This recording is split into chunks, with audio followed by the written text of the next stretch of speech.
It was a day not long ago, came to Earth by the maker Hasbro. Friends and I would shout out war cries in command of robots in disguise, named Autobots and Decepticons. One side Megatron and all his pawns, the other side was led by my hero. His heart shot straight like an arrow. Whoa! Transformers, more than meets the eye. Transformers, robots in disguise.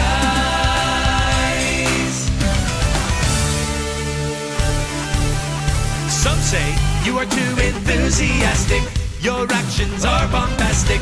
Why don't you just grow up now and stop singing about just how awesome Optimus Prime has been and how Megatron can't win Starscream and bad intentions. So how big is your collection? Attention! Thank you. Ladies and gentlemen, welcome to Nordcon 2010. Thank you all for coming. So nice to see a lot of familiar faces and a lot of new faces. And we've done what we think we can to make this the biggest, the funnest, the price heaviest convention ever. And our very, very special guest star for the first time at Nordcon, Mr. Simon Furman. Go and take him a visit, give him a chat and buy his script. Yeah. Today, if you haven't seen it, on the back of the magazine in your little bag is a time schedule for today. We're already behind, but who cares? We have contests, we have events, it's all written here. I'm Martin. If you have any questions, go to me, or Pete, who is also an organizer, or Lars, who is also an organizer. Up at the front desk, you can buy an additional head robot toy if you want to. You can also buy soft drinks. That's where that will happen. Yeah. Anything I need to say? Oh yeah, smoking policy. Denmark is really, really rough on smokers. If you smoke, you have to step out onto the balcony. And you have to put your butts in the ashtray. Yeah. I have a big butt, you know. We can find you a chair though. Nice. So, let's start off with the Cyber Slammers race. Always fun. Are you competing? Oh, come on! What have you got to lose? Just take a look at the table and look at what you can win. Yeah. Oh, whatever. Yeah, come on. So I have to wind it before I pull the trigger? No, you have just make sure the wheels stay in place while you compress it. That's very handy. Isn't it? I hate this little thing here. Don't feel bad, it's only ages 3 and up. Any more competitors? Yeah? More competitors? There we go.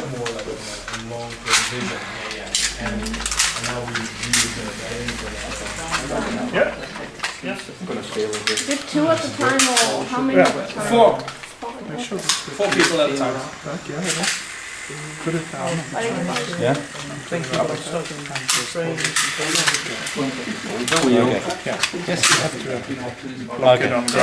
Wasn't it broke, that one?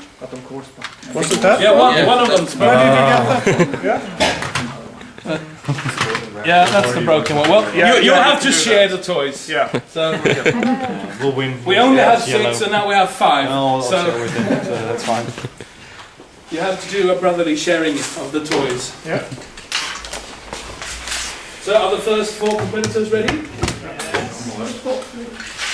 Then I will ask you to transform your toys and place them on the starting line.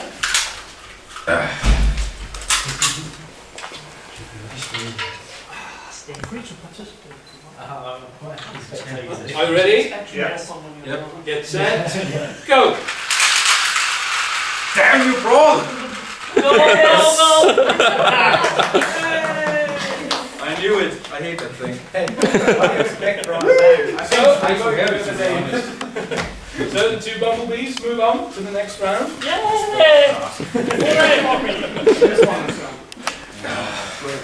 So that's Violet. Make sure the switch on her. God damn it.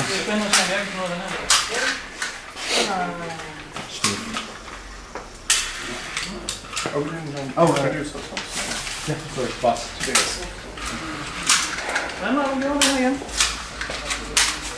Okay, do we have the next 4? But wasn't that the broken one? No. No, that's this one. Well, just put it on the floor. What if I can throw the broken one in the trash can? Release you. That was the broken one? Yeah. You can take it home and put it on the shelf like that. Where's the final? Yeah. It's not broken, that one. Okay, are you ready? Get set. Go! Yes, no, Seriously, it's way too slow. Damn it. Okay, and then we have the final 4. So, pick up the toys and move to the starting line.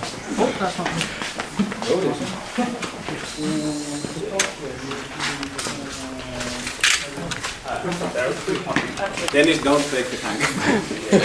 I'm gonna be hardcore and win with the tank. You want to film for me? I can handle that? It's already filming, I think. Otherwise, I'm filming. Oh dear, I can figure it out.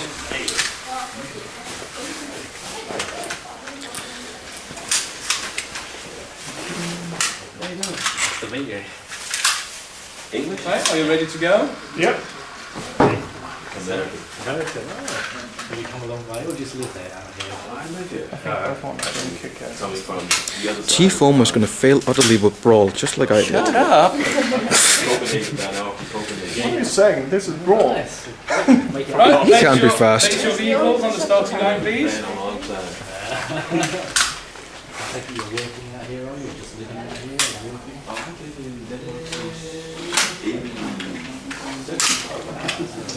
It's a long time resident. Transformers are all over the schools. Okay, are you ready? Yeah. Get set. This is 22. Go! Now, what did you say about poning? Yeah. So, There you go, I'm not gonna break it. Let's see who wins a firefight, brawl, or bumblebee.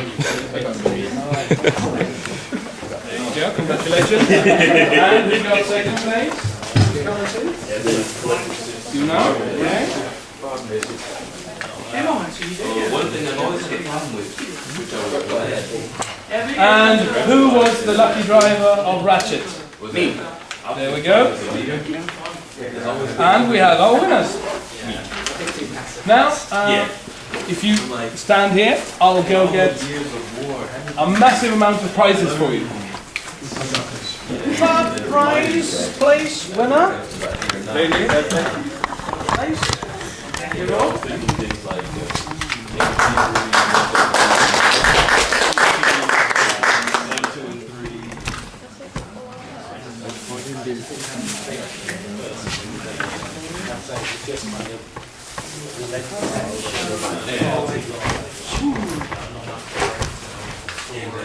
Second place.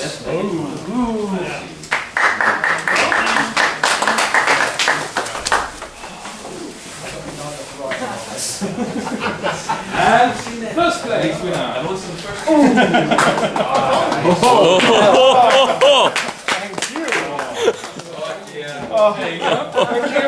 I can die a lucky man now. Now don't you go home now. Yeah, You'll be even luckier if you give them to me. yeah, okay. Make a deal of some sort. Thank you. Wow. Do you have bags yourself? Or a few plastic bags? Yeah, we got a big suitcase back here. Oh, this is just great. I mean, that redeco even makes the side swipe mold actually passable. Yeah, actually. It really does, but still. Oh, cool. Very nice.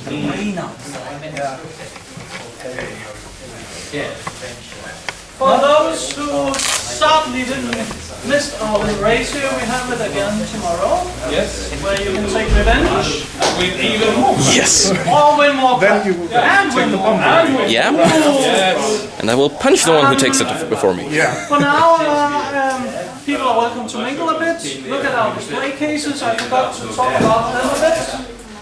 This one is probably the nicest one. This is upcoming product for 2010. Have a look, see. This is rare and weird stuff. We have previous NTFA handout skips, prices, some rare stuff, and this is our hard copy display. As of now, there isn't much in it, but if you want anything, talk to our staff members or me, and we'll come it in here, and you have some chances to win a lot of prizes. This is a prize bonanza feast, if you have noticed. And if you've got money to spend, I'm opening up the corner over here. Hello.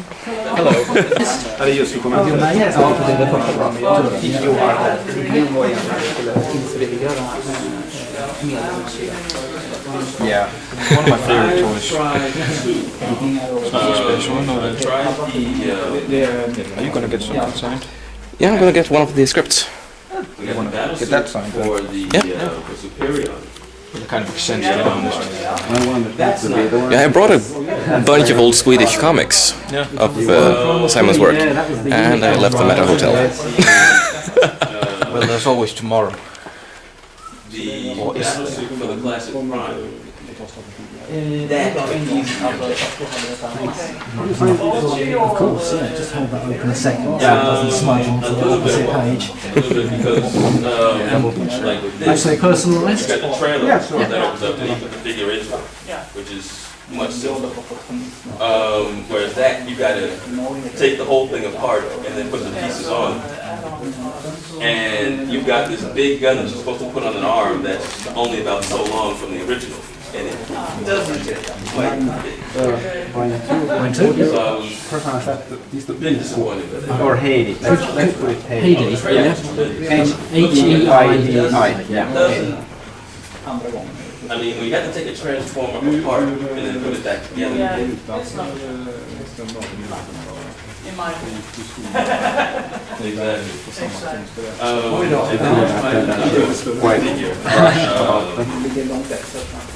It wasn't the wheelie that comes out. There we go. But it was like the one that you put on. Roll. No, I only have hundreds. I've got just enough to give you a change. Well, that could have helped you out. The one that transforms to a robot. And that's your colour for the book. That should be dry by now. It doesn't take that long. Don't you mind if I film while you... Not at all. Would you like it personalised? No, just they didn't quite work. Very slow camera. Are you ready for me? Yes, it is very much ready. Ready, get set.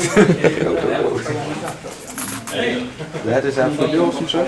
I also felt the aesthetic as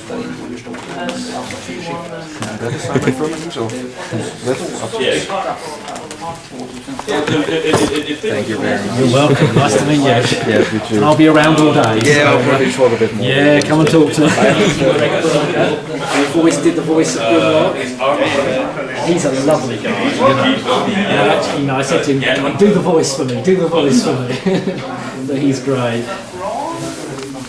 Yeah, I think it's Braun. Braun?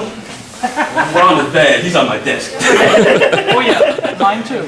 I mean, you got the vehicle and you got the gun on the top, and then you transform it. You got one in each hand. Oh yeah. I was like, oh, So this doesn't get any better. So bad. That's nice. Cool. I love it. I love it.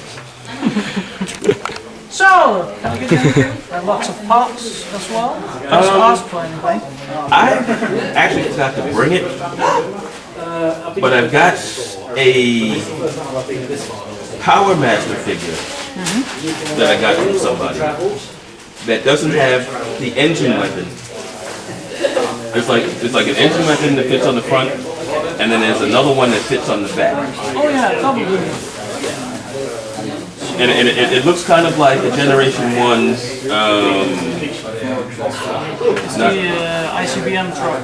no. We're talking Generation 1 or Generation 2, and it was a Power Master. Looks like the race car with a green stripe going down the middle.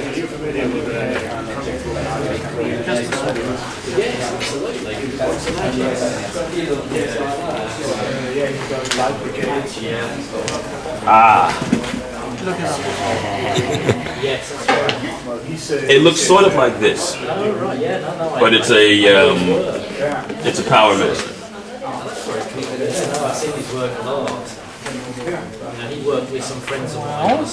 Without weapons. All the Power Masters are here. Okay. There it is. Oh, get away. I have a complete one though, but no parts, I think. I'm sure the complete one is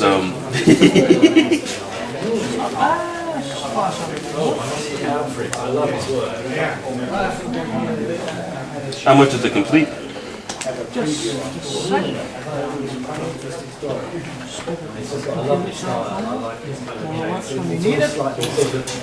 I'm not gonna say about the similarity between that and the blonde. Hey, 200 kroner for a complete one. Serious?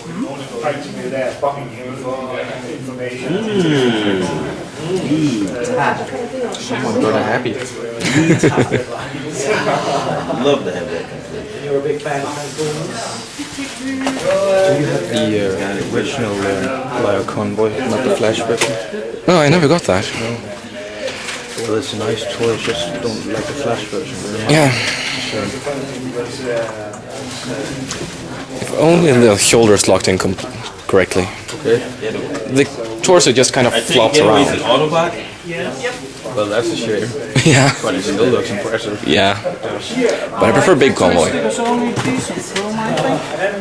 I'm not a big fan of elephant-like things, to be honest. They're too fussy. And you're missing out on the best toy ever. Oh yeah. There's something about the name Lio Convoy. Seriously. Big convoy. I think I was gonna wait and use my money, but if You I'm remember lucky, I can get to the fact that get some extra change. Super Deformers? That comic. One is now offline. I'm completely lost now. Lio Convoy used to say, "Nite, Nihongo hanashimasu." Look, I'm talking Japanese. And Galbert was like, "Sore dake, jodan desho." That was a joke. Hai, sumaranai desho. Really weak, huh? Sticky ne. You studied Japanese as well? Yeah, 2 years at university. I studied one year.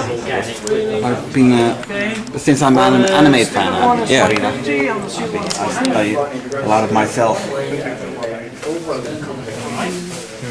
It's not that big of a difference. No. じゃあ今までノードコンはどうですか？Oi. Same to you too.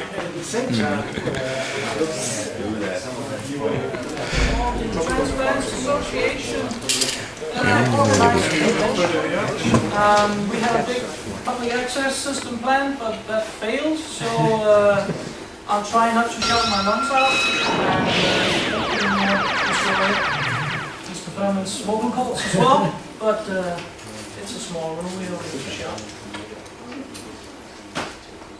Sign component practically needs no introduction in this room of people, I think. I have a few questions. We're going to have a little chat here, and afterwards we open the floor, and you're welcome to ask a few questions. First of all, welcome. It's a thrill for us to have you here, especially today. It's great to be here. I'm really pleased to. Your second time in Denmark. Second time in Denmark, yeah. Sure, let's get into it. How did you get into comics? I was working for a magazine publishing company in the UK called IPC Magazines, who did magazines of every sort of shape and size, you know, everything from women's magazines to gardening magazines, and they also had a comics department. I don't know whether you've heard of 2000 AD? Yeah. Yep, Judge Dredd and that, they published 2000 AD at the time. So, you know, in my other job there, I started to be aware again of comics and get interested in comics again. So you were originally a comic book fan, and when I was a kid, you know, like most people, then I grew up and found girls, and it all changed. But you know, then you start to rediscover these things, and I thought, oh, wonderful comic books! I love those. So I sort of became a collector again, and then through a sort of strange route within IPC, I got recruited to the launch of a new comic, which they called Scream. It was creepy horror stories for kids. Creepy horror stories for kids? Yes. So a bit toned down, but very creepy. Yes. Very, very, very creepy. And to be honest, you know, they were worried about it from day one, because they assumed we were going to do something terrible in Scream and have all the newspapers howling that, you know, IPC were corrupting the morals of the youth of the UK. So it was always a difficult job. But in the course of Scream's short 15-issue life, I actually got to write a few scripts for it, largely because of deadline hell. You know, a writer had let us down, we need the script overnight. It was, Simon, you can do this, can't you? And I thought, well, I've read a few comics, I'm sure I can. And I was wrong. It was far from good, but it sort of, you know, got me a grounding in it, and it got some artists telling me what I was doing wrong, which was very helpful. And, you know, I did about 4 or 5 little stories for Scream before it died, and then I was out of a job. And I thought, oh, well, that was a nice little foray into comics, and I think that's it. But then I went to work for Marvel UK. Was that established at that point as a new mini bullpen? No, Marvel UK had been going for a few years before I actually joined them. When are we roughly? We're in the we're about 1984, 1985 that I was working on Scream, and Marvel UK had probably been in existence for maybe a decade before that, mostly just reprinting the American Marvels. But they'd started to do a little bit of origination, and in the middle 80s they started getting into licensed titles. So, you know, Transformers was one of their first, but they also did Doctor Who magazine.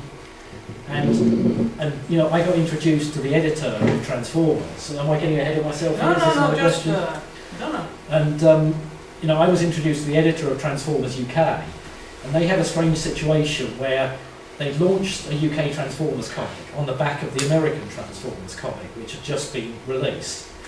But because the American Transformers comic was monthly, and the UK comic was first fortnightly, then weekly, there wasn't enough reprint material available to make it a purely reprint comic. So they had to start creating Transformers stories in the UK for the UK. Were you on board from that point? Pretty much. Okay. When I was first involved, there was one writer and one story in the works. a writer called Steve Parkhouse and a story called Man of Iron.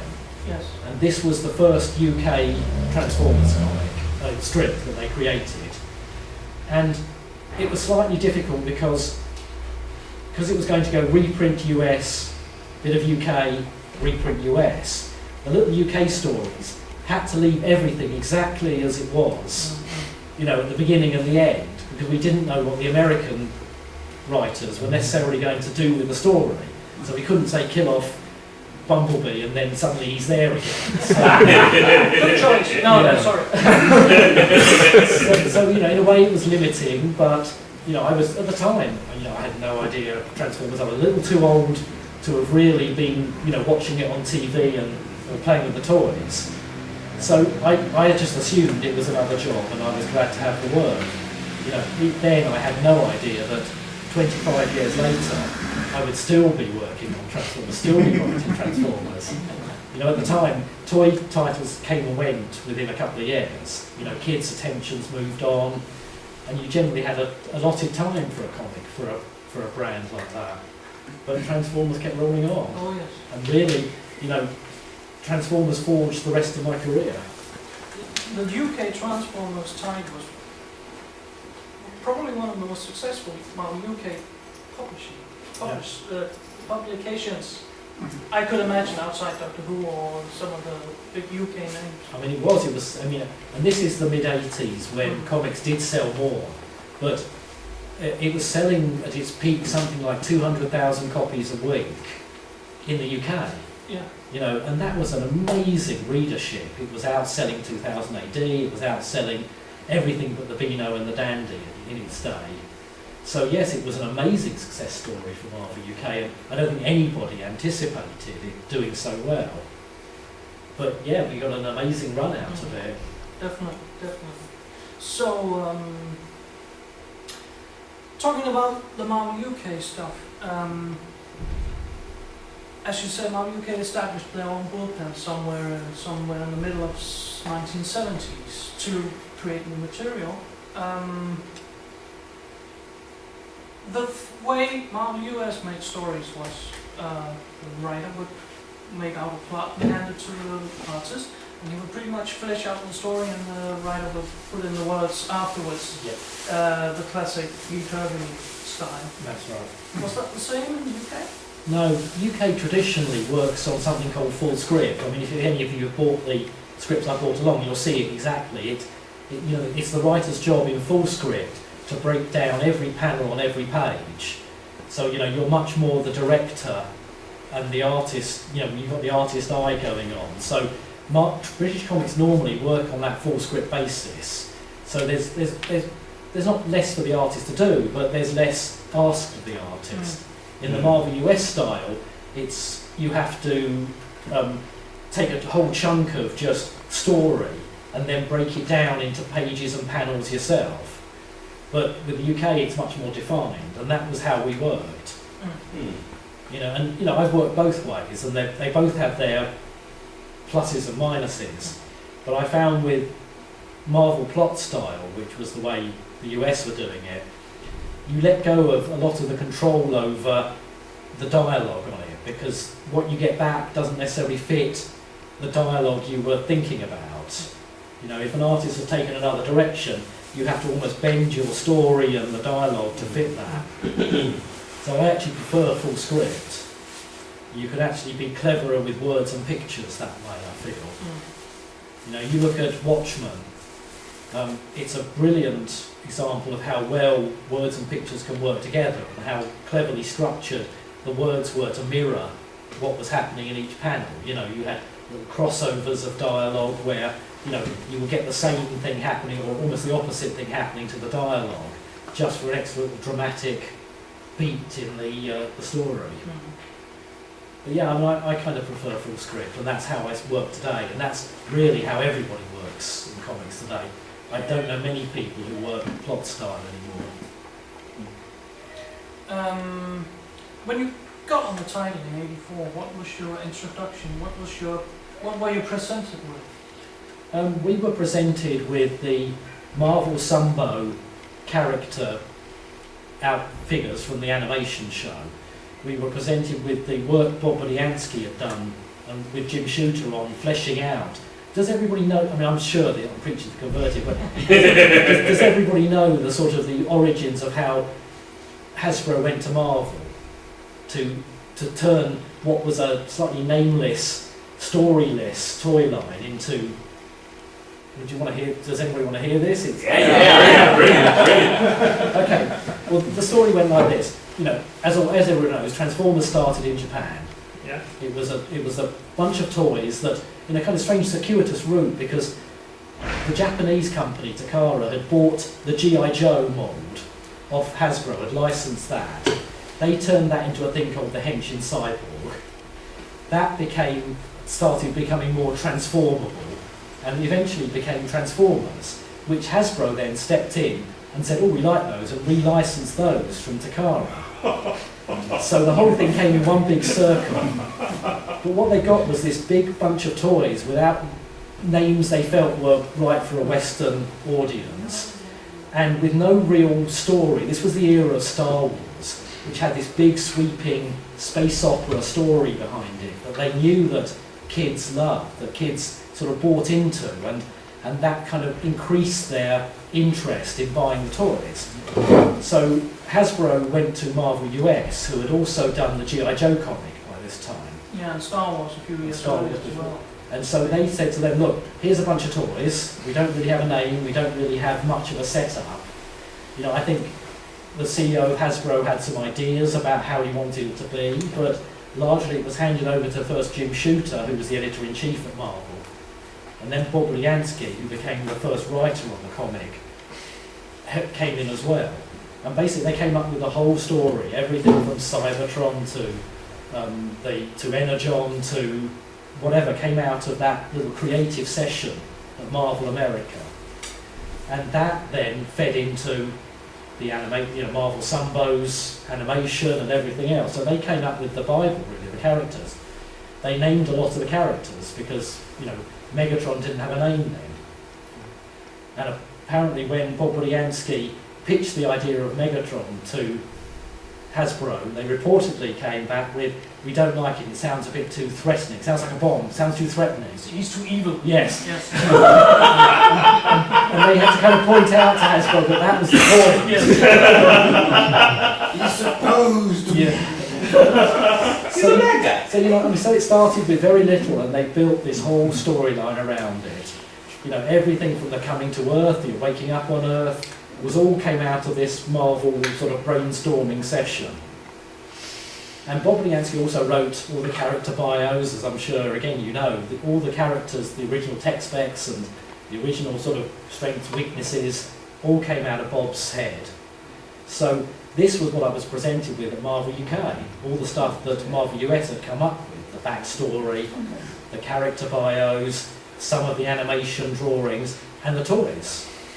You know, we really didn't have enough reference to draw them originally other than as the toys. So if you look at the very early UK comics, they were drawn just like the toys. You know, with all the slight awkwardness that some of the toys had in terms of just movement and you know, everything else, you know, and they were slightly more blocky, and it was only when we got more and more of the animation reference that we were able to turn them into, you know, what they became in the comics. Okay.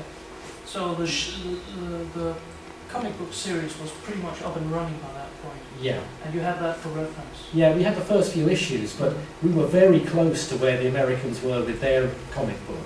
So I think by then they were 3 issues in, and they decided to go to a full, you know, they decided to continue it, because originally it was a 4-issue series. And it was only that it was so successful that they rolled it out, and you know, I believe the joke on the final issue was the little strap line on the cover was number 80 in a 4-issue limited series. So it was a great success for them. It became a great success for the UK. Practically, I mean, when you were presented this, was that at your office in the UK? Your editors showing that? In the UK, yeah. It was all, you know, we were just given a wad of paper and told to go away and come up with some stories that didn't interrupt the flow.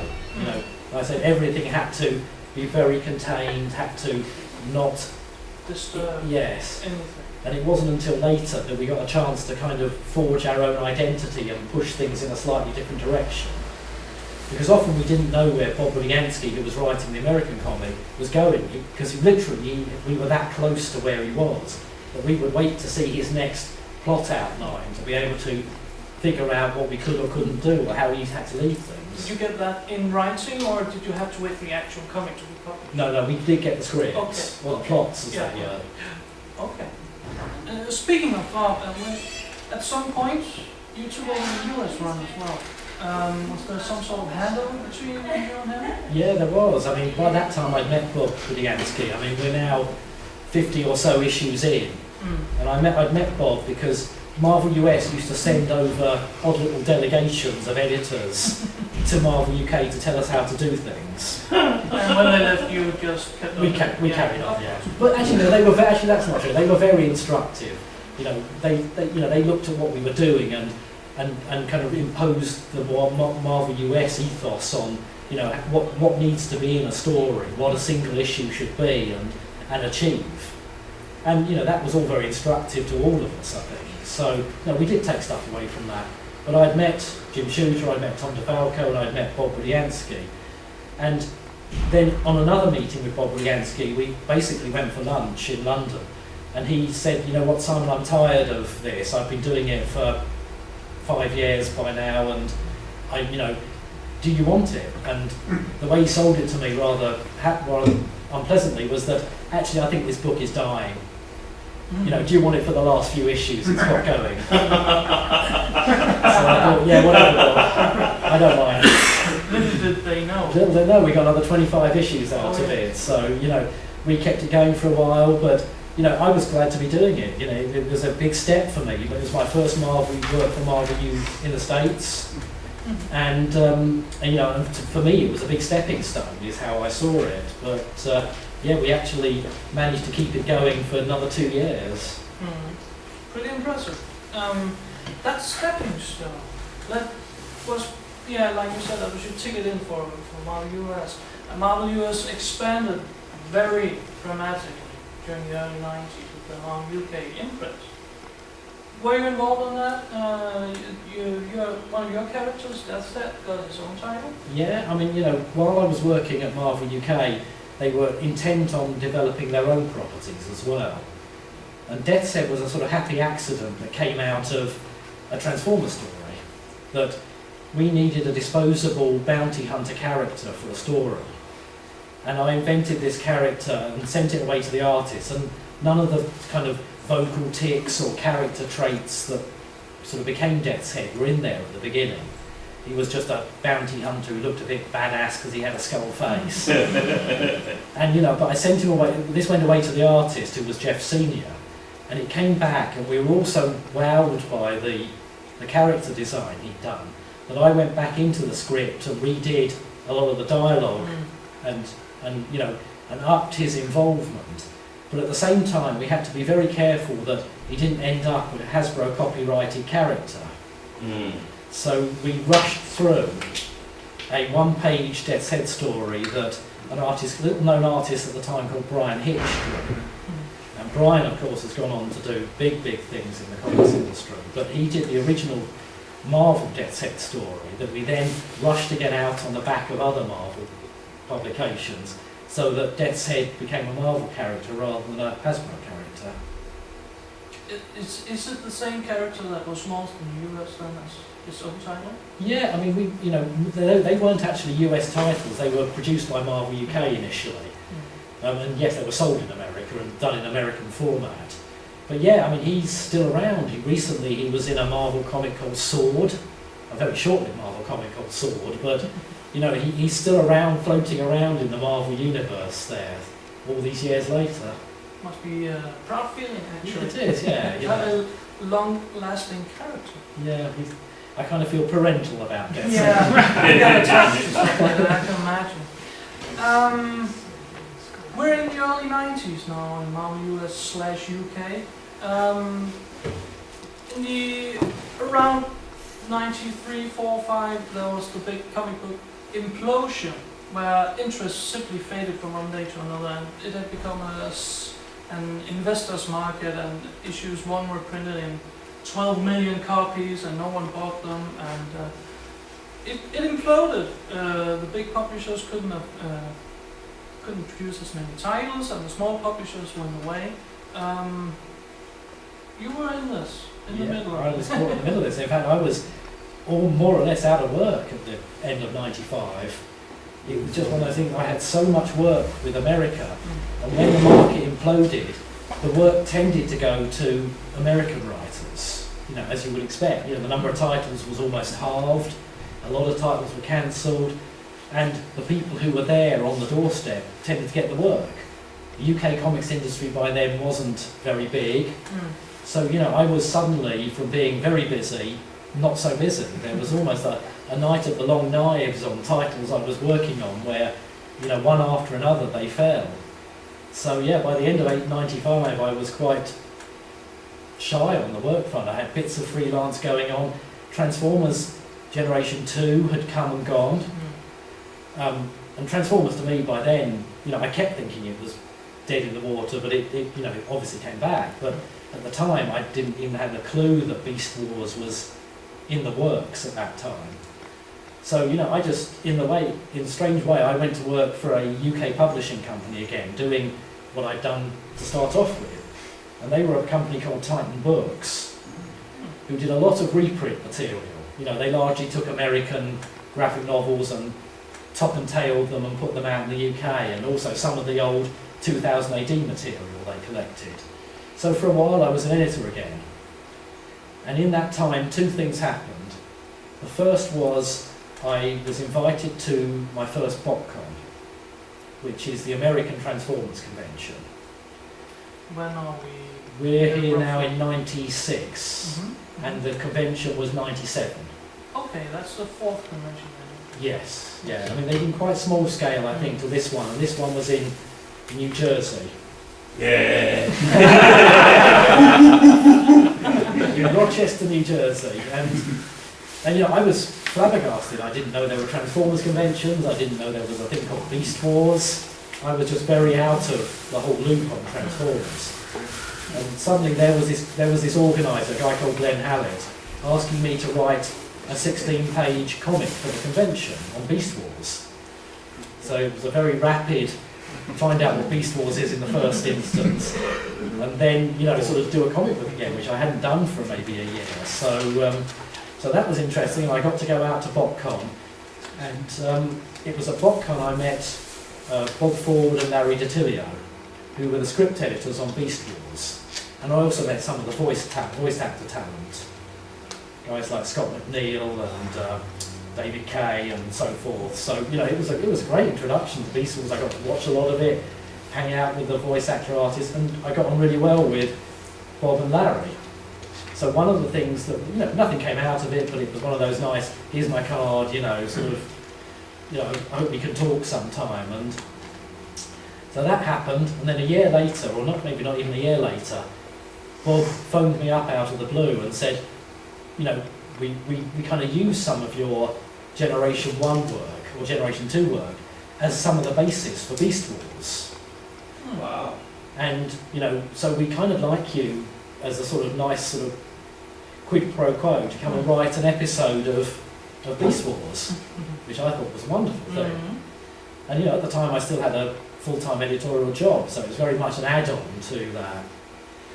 And Bob, you know, and this sort of progressed through and through, and, you know, and gradually it ended up as, you know, the second part of Nemesis, which unfortunately the end of Beast Wars, but it was great to actually, you know, it got me my first TV animation work. It, you know, sort of it revitalised my career in many ways. But while all this was going on, Titan being a company that repackaged old comic strip, I suggested to them that they take all the original Marvel US Transformers material and collect it. It had never been collected at this point. And at first they were a little wary of this, because at the time, even though Beast Wars was around, the brand itself wasn't, you know, amazingly, you know, in the head. There was no sort of there was no American comics publisher. There wasn't really a kind of animated show other than Beast Wars. No, we're talking late 90s, right? Yeah. The big boom hadn't come yet in that. No, indeed. And, so it took some arm twisting and some convincing that there was an audience out there. And we tested the water by collecting the kind of stories that comprised my run at the end of the Marvel US series. And anyway, they sold brilliantly, and that was it. Titan were off and running on the collections. And we actually beat the kind of curve on the fact that very shortly after that, Dreamwave picked up the American Comics license and were frustrated immensely that they couldn't reprint the old material because Titan had the license. Oh, okay. So, we sort of got in, and so, in a strange way with BotCon and Beast Wars and Titan, we sort of did our own little bit to sort of revitalise things. You talked about Dreamwave. They acquired a license around 2002, anyone? 2002, yeah. Yeah. Did they call you as one of the first persons they wanted to get aboard? Yeah, Dreamwave was pretty much, Dreamwave and Transformers was very much about Pat Lee, who was an artist who owned Dreamwave, who brought the company up. And down. But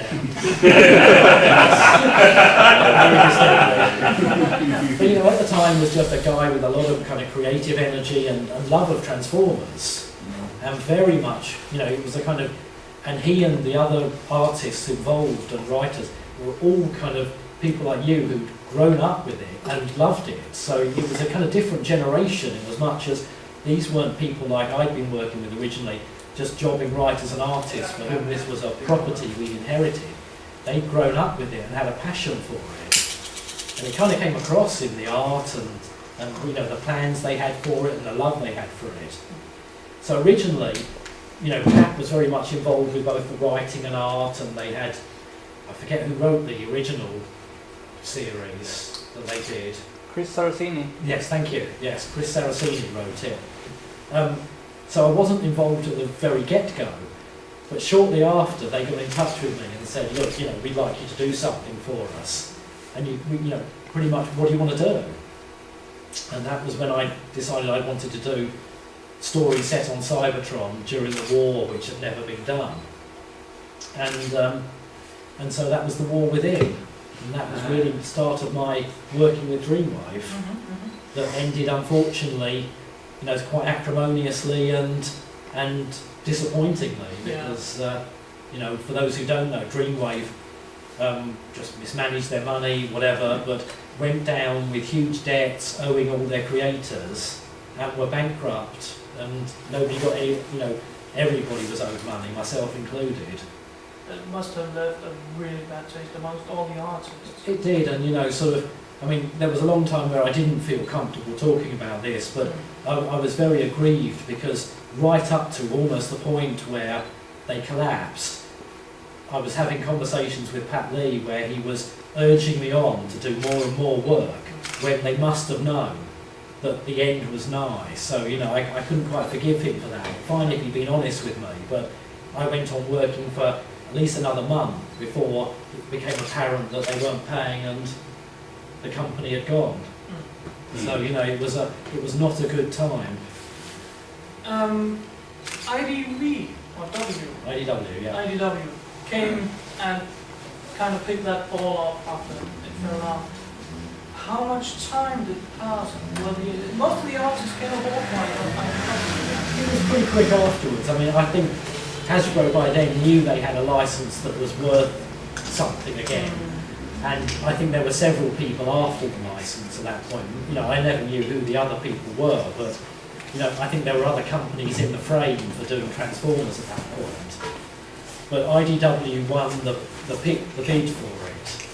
And actually IDW had straight from the beginning had come to me and said, we would like to attach your name to this, to our bid with Hasbro.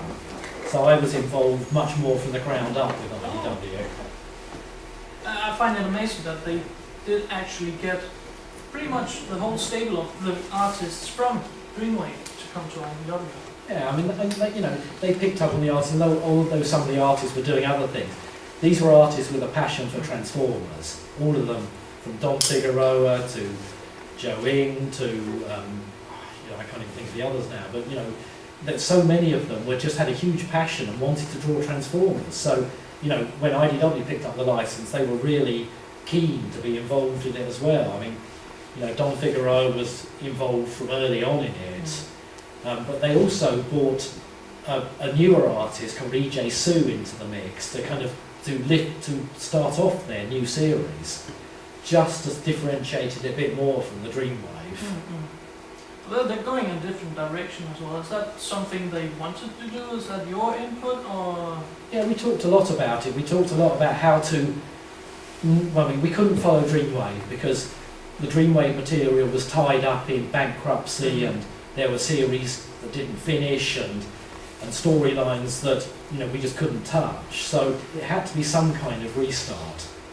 And originally we talked about doing a kind of Crisis on Infinite Cybertrons, where, you know, we had multiple worlds and it would collide into some big, you know, sort of levelling and contracting of everything into one continuity. But we thought that might actually be off-putting for new readers who just think, well, we missed something, you know. So in the end we decided to make Transformers a little more contemporary again, to bring it right up to date, set it in the present day, but set it as the start of the story, to have the initial cut and thrust of the war between the Autobots and Decepticons played out on Earth, but with a slightly altered point of view. So, you know, instead of being stranded on the planet for millions of years, it was much more about them arriving on Earth in a covert style to try and find something that is on Earth and has value to them. And that was kind of, you know, we had just our fresh start for everything. And we put a few little new twists on some of the established characters and just tried to reboot things and bring in people at a ground level. Do something different. Yeah. Basically. Yeah. Cool. Well, we're pretty much up to now, time-wise. I'm trying to follow a timeline here. Without going into specifics, I know you can't do that, but where do you see the series going?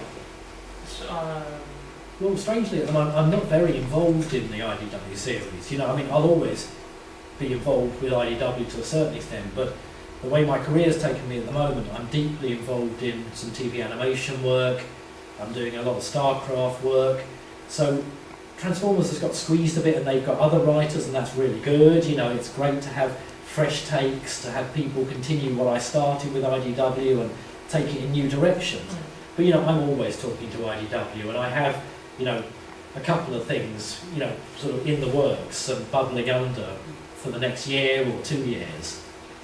But actually I've been doing far more for the movie side of things, for the, you know, they've done comics based around the live action movies. And I've been doing a series called Transformers Nefarious, which spins out of Revenge of the Fallen. And, you know, whatever you think of Revenge of the Fallen, we have tried to do a good story out of that and make it much more character focused and give some of the characters that only got like a scene or two in the movie some chance to sort of actually develop some depth. And, you know, so we're not using Megatron at all, because he was kind of removed from things at the end of Revenge of the Fallen. We're focusing on Soundwave, who was a character that didn't get hardly any screen time. So we're using Soundwave, we're using Sideswipe a lot more. You know, we're just trying to give some of the characters, you know, a bit of screen time while we can, and tell hopefully a good story as well.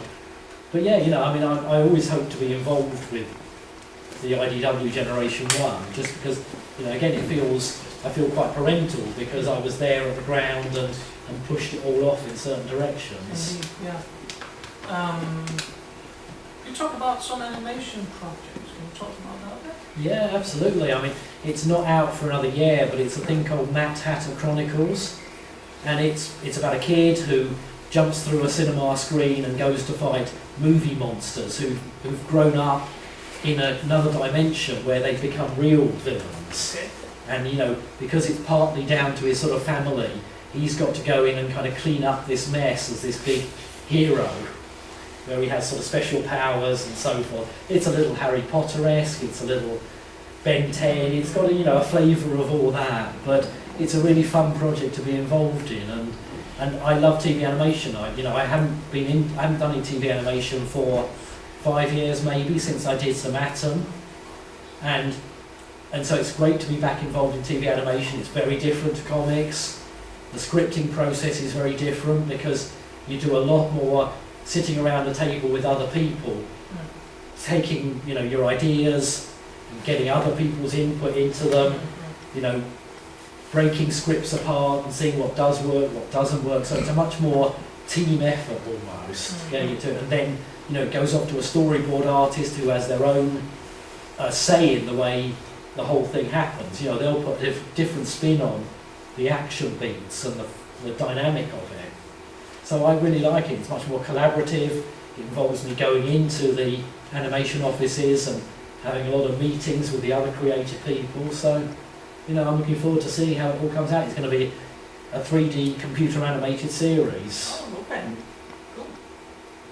Well, that pretty much brings us to the end of our formal chat.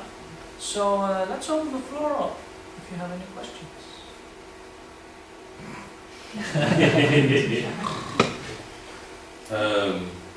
Question is coming. I just wanted to mention, there were 2 Death Set series, mini-series. I got them both. Death Set was kind of popular with me and some people that I knew, so it was good work. So if you ever have anything more about that, come with it. Yeah, well, I mean, Death Set was another one where for a while I was sort of not with the character again, because when Marvel UK had its second burst of UK/US titles, they did a thing called Death Set 2.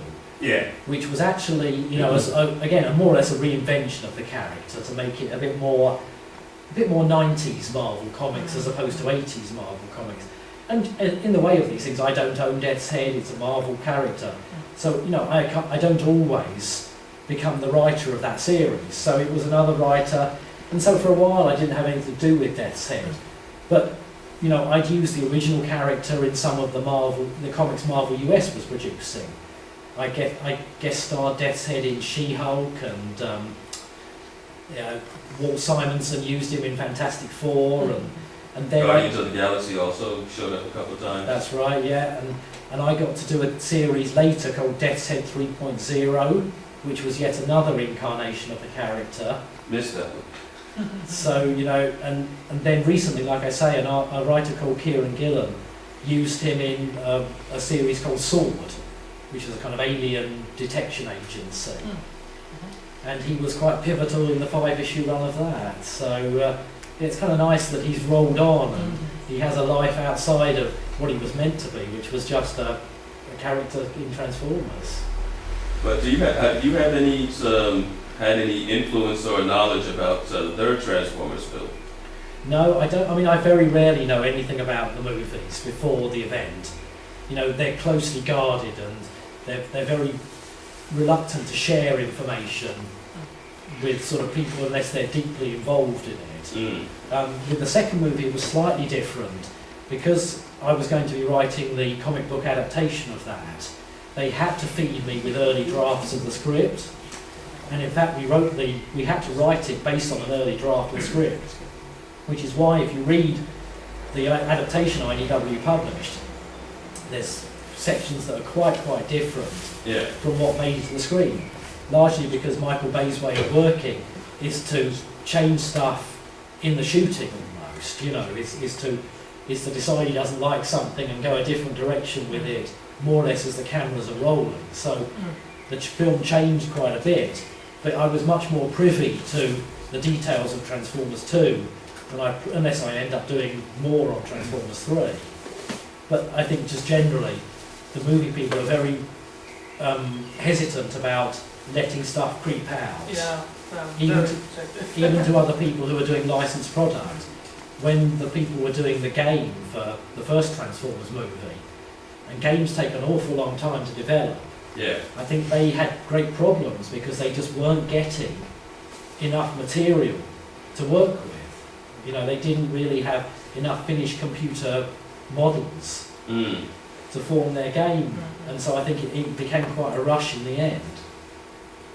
talking about the movie, not with, I may jump on that. I got a question from a member with me here today, who is interested in knowing if you had a go at Transformers 3, where would you take it, perhaps?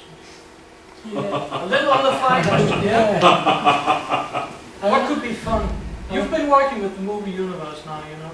You told. I mean, I think I'm sure it wouldn't be a popular decision or the right decision, but I'd change the emphasis a little. I think they try too hard to make it an action movie, try too hard to make it, you know, lots of giant robots and lots of explosions. Yeah. And I would just try and layer in some more character moments for the robots.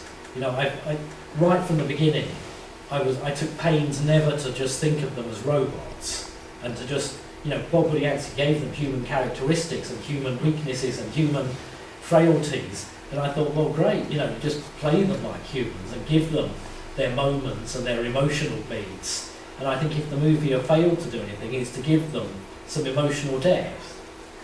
That really, apart from, you know, and even Bumblebee, who they do give a lot of screen time to, they're completely tied with this business of him not speaking, which is a nice gimmick for one movie, but should have been eradicated by the second movie. It doesn't bear any logic, or I don't really see why they've kept it. You know, it just limits what you can do with the character and how much, you know, emotional level you can add to it. So I would just get rid of some of those elements and try and make it more about the robots and less about Sam Witwicky and his hot-looking girlfriend. You know, like I say, not a popular decision, probably. But you know, it's, you know, I would definitely make it more, more about the robots and something that was going on with them, as opposed to, you know, how it relates to Sam and Michaela and whoever else. Could you see yourself writing a movie script? I mean, I've written movie scripts. I'm writing movie scripts at the moment, and so, yeah, I'd love to have a go, but you know, I don't know whether what I want to do. And you know, the other thing is to remember that the movie is really what Michael Bay wants it to be. Yeah. You know, he's the driving force behind the initial outline, I imagine, for any of these movies, and then probably as a hands-on, you know, progressively with how the script develops. Yes. And you know, whether he and I would see eye to eye on what we think that movie should be is doubtful somehow. But you know, yes, would I love to have a go? I'd love the movie money, to be perfectly blunt. But you know, I mean, you know, I am sort of making some, you know, some slow inroads into working, you know, getting some movie script work myself. So that would also be nice. Cool. Right. Anyone? Which Transformer-related job or comic which is your personal favorite? I've got a few, because Transformers has been this and it's been that and it's been another thing. I've got kind of favourites from eras. From my UK days in the 80s, it's a story called Target 2006. And the reason for that, whether it's a great story or not, I'm not sure, I had a great fun with it, but it's the story where the original animated movie had just come out. And whereas I had, you know, I guess I was just a little too old for the TV show. I thought it was great, but I think it was, you know, largely a kid's show, as you'd expect. But I thought the animated movie had this amazing scope to it. I loved the sort of epic cosmic opera. Yes, yeah. You know, I just thought they, you know, I thought Unicron was an amazing contrivance for the story, and I loved the whole sort of sweep of it. And once that came out, and we realised that Marvel America weren't doing anything with those characters, with the, you know, the future characters like Galvatron and Hot Rod and Cyclonus. You know, we realised we had a whole cast that we could more or less plunder for the UK, you know, just by doing a time travel story. And that was what Target 2006 was. It was a melding of present day and the future that had been set up in the movie, the future at the time that had been set up in the movie. And it kind of gave us a whole freedom from the American stories, because instead of having to worry about, well, are they going to do this with that character? Do we have to leave that character intact? Suddenly with a whole cast, we could take in all sorts of directions and know that they were our stories, that it didn't matter what Marvel US was doing. We couldn't kill Optimus Prime, but you know, if we wanted to kill Galvatron or Cyclonus, we could have if we wanted to. You know, it was very liberating, that storyline. And you weren't forced to, if you have a story arc over 4 issues set in the target universe, you didn't have to round that up so it was ready for the past stuff. It could go simultaneously. And it also gave me various other opportunities, which was to sort of go epic with the story, to take that vibe from the animated movie and make it this much bigger space opera thing and bring Unicron into the story, and eventually it got to the stage where we thought, you know what, we're just going to tell our origin of the Transformers. You know, the cartoon series has its origin. America doesn't seem to mind if we do that. We're just going to tell an origin of the story, and we made it about Unicron. We introduced this character called Primus, and that became, and that now has been absorbed into Transformers lore. That, you know, there's a toy of Primus, there's a this and that, you know, and it's now very much a kind of a fundamental bit of Transformers. So, you know, it felt, you know, that Target 2006 way back when just seemed to sort of set so many other sort of balls rolling as we went through Transformers. And so that was just part 1, because part 2 was, you know, when I was working on the American story, again, we brought, you know, once I brought that kind of Unicron strand into it as well. And we built up to this issue 75, which was just this monumental, everybody dies battle. and you know, we had a great fun with it. Jeff Senior, one of the British artists, drew it. And we also had another British artist, Andrew Wildman, drawing the stuff around it. And we built up for maybe 12 issues to this one issue. You know, a big continuing with story, with, you know, smaller stories interspersed. And issue 75 just felt like a really, you know, if that had been the final issue, I wouldn't have been sad, because it felt like the end. It was marketed as the final issue. Yeah. Yes, it was, but again, we got another 5 issues. And you just killed everybody. Yes, it was like, oh, okay, off we go again. And then it was like, no, we're not. Yeah, well, in Finland it was the last issue. There were 5 issues after that, but they were never translated. No, never translated? No. No? So for you, 75 was the final issue? Yes, it was. Brink of extinction. Was it a suitable end then? Because I've only read the whole shebang. I never thought about stopping at 75. Didn't it make sense? Well, it is an ending. You know, it's pretty much a decent ending, except for that last page where we suddenly decided we had to set something up for the next issue. Even that was cut out. Well, cut that out in a Finnish edition.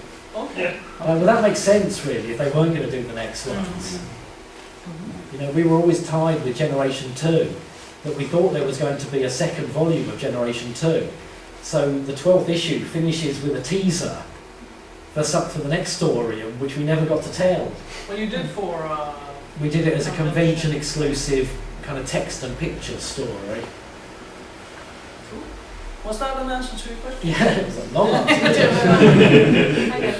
And also, sorry, the other thing I should say, the other important thing to me was working on Beast Wars and getting to write Nemesis Part 2, which was an amazing thing. It kick-started my whole animation career. So, and it's sort of, and Beast Wars, I loved Beast Wars. I thought Beast Wars was an amazing series. Yeah. What was your overall opinion on Transformers Animated? Just overall. I actually pretty like. I like it. You know, I never had much to do with it. I did a little bit of work for a short-lived Titan UK animated comic, and you know, that much of delving into it, I kind of enjoyed.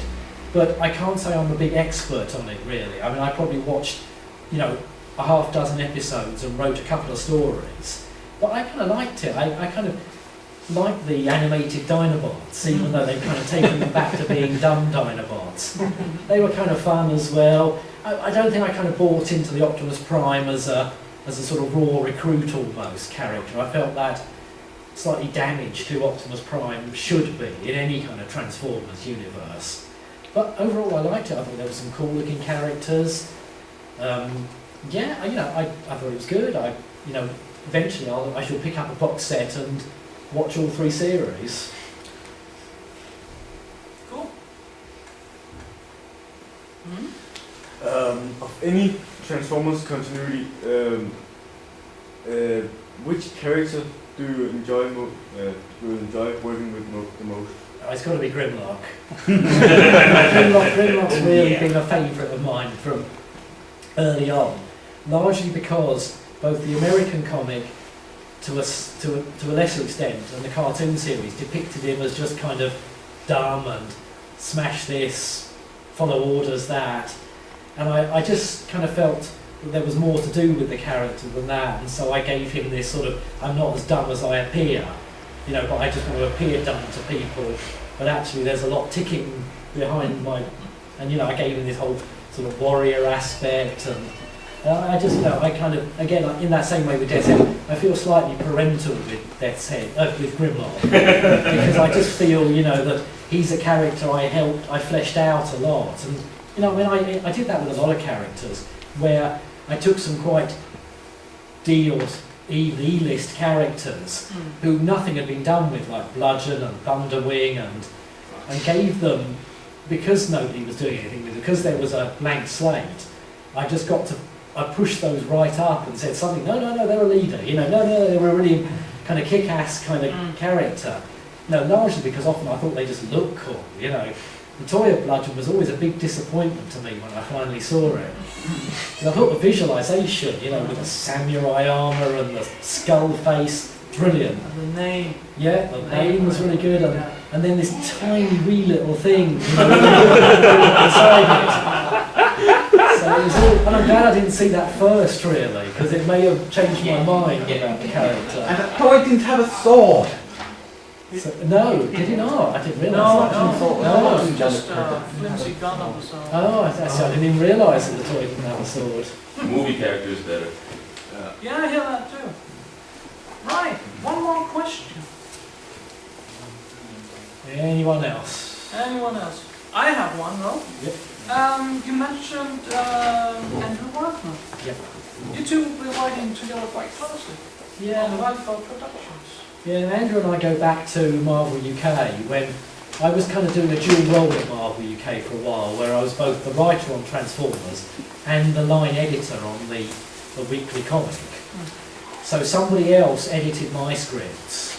It wasn't a kind of, oh great, I get to edit my own script, I do what I want. A guy called Richard Starkings, who was the editor-in-chief at Marvel UK, edited my scripts, but I was the line editor on the series. So, I don't know how many of you know the UK comic, but we used to have a Transformer answer the letters on the letters page. We had Soundwave do it for a while, then Grimlock, then I think Thunder, Dreadwing. Yeah. One of those. And so I was also the guy who used to answer the letters on those, which is great fun. I used to love that job. Because making it a Transformer, and generally a kind of gruff or bad Transformer, meant we could be as rude as we wanted. Often we get these long letters of like, why do you do this, why do you do this, and it was like, oh, don't ask stupid questions, fleshy thing. And, So that was great fun. But I've got what the point I was going to make. No, yes, Andrew, yes. So in that time while I was editor, I was also the one who was hiring the artists for the strip. And Andrew had done a little bit of work on a thing called Galaxy Rangers, which was a very short-lived toy line and comic. And I kind of saw he had definite potential, suggested he did a strip for Transformers. He'd done some covers, I think, by then. And he produced his first strip for the comic. And to be honest, I was underwhelmed. And apparently the other people in the office tell me this, but I wasn't aware. That the conversation with him on the phone went a bit like, through all the positive aspects of the script, and then there was a but, and then there was a tirade for the next hour of everything I didn't like about it. But the next one was brilliant. He took it all on board, took it on the chin. Next strip he did, which was the first part of a thing called Time Wars, was amazing. And so, yeah, it kind of was the start of a long friendship, working relationship that has seen us through the US incarnation of Transformers, various other projects for Marvel US, and then we developed our own company called Wildfur, which was a little intellectual property development company that we just brainstormed a lot of ideas for. You know, it didn't go very far really. None of us had the time or the free money to invest at that amount of time it needed to really push it, to take it, push it in front of people. But it's still there, you know, Wildfur ticks along, and we did a thing called The Engine Industrial Strength. There's a little online comic, which we did, you know, in the infancy of Flash animation. We got a guy called Adam Jennings to take Andrew's work and Flash animate some of it. And I think you can still find The Engine if you ever go looking for Wildfur. Some of those episodes are there. But it's good, and, you know, in a kind of strange way of things coming full circle again. It was Andrew who contacted me because he was doing the scene and character design for the Mad Hatter Chronicles, and said they're looking for writers. So, you know, for a while again I was working with Andrew on that. That's brilliant. Great. Yeah, well, that concludes our session with Mr. Simon Fern. Let's give him a big hand.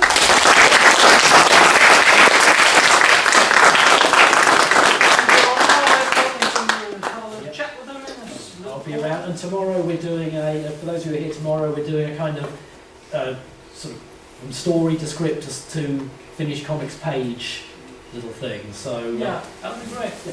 We're looking forward to that, and looking forward to seeing you again. Right, we'll have a small recess while we prepare for our next contest. It's the trivia contest. Big one. It is no small thing. It's no small thing. No one did do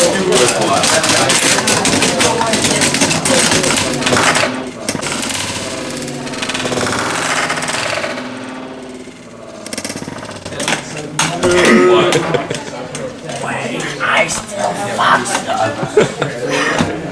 Det kunne jeg ikke engang.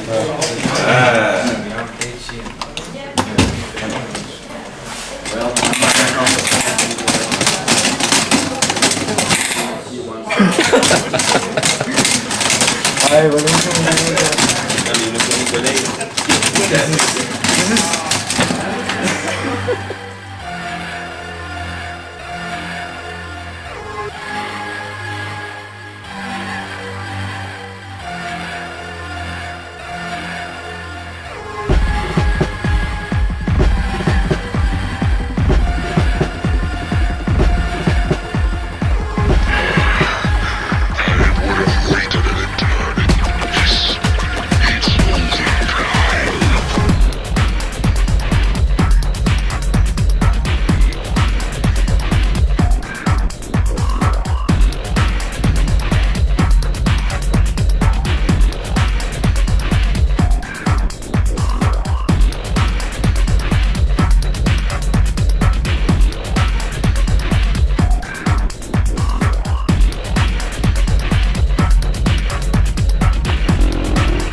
Okay. The series Armada, Energon and Cybertron, all part of a trilogy. What's the name of it? DK Convoy. The Unicron trilogy. That is correct. Which is the trilogy? What was it? The Unicron trilogy. Ah. Thank you. So, you can take your seat over there now, as you move on to the next round. Oh, then maybe I should sit. Oh, if you want to, if you want to. Cheater.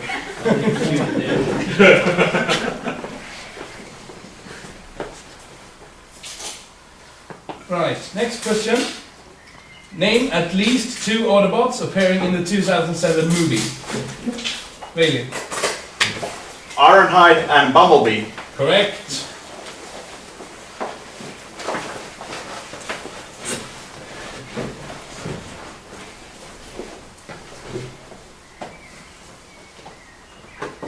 And question number 3. Name at least 2 Decepticons. Megatron and Starscream. Yes, you are correct, sir. We're also from over there.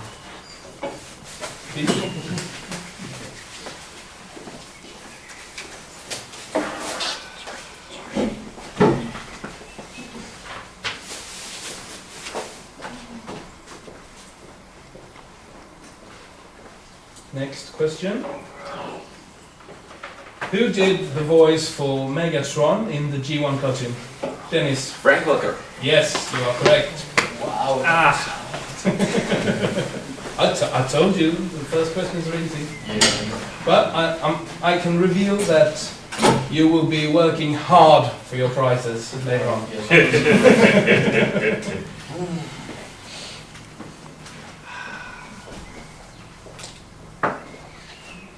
In the Beast Wars cartoon, characters had their own key phrases. Who said, meh, we're all gonna die? Yes, you are correct.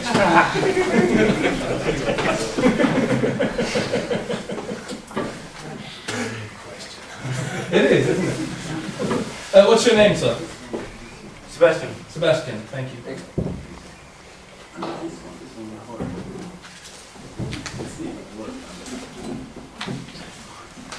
Alright, next question. What's the family name of the humans in both the G1 cartoon and the live action movies? Terence. Witwicky. You are correct, sir.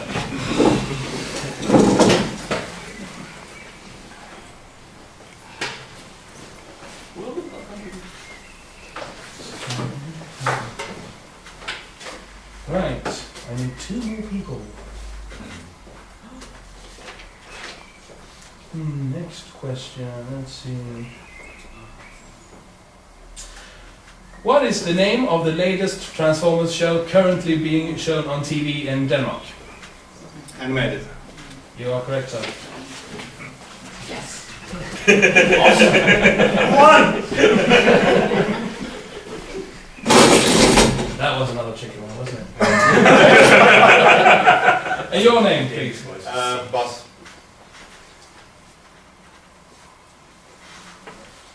Right, this is a gentleman.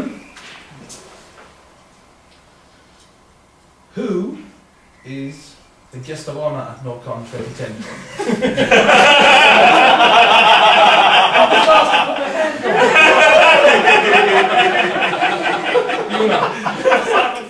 You are correct.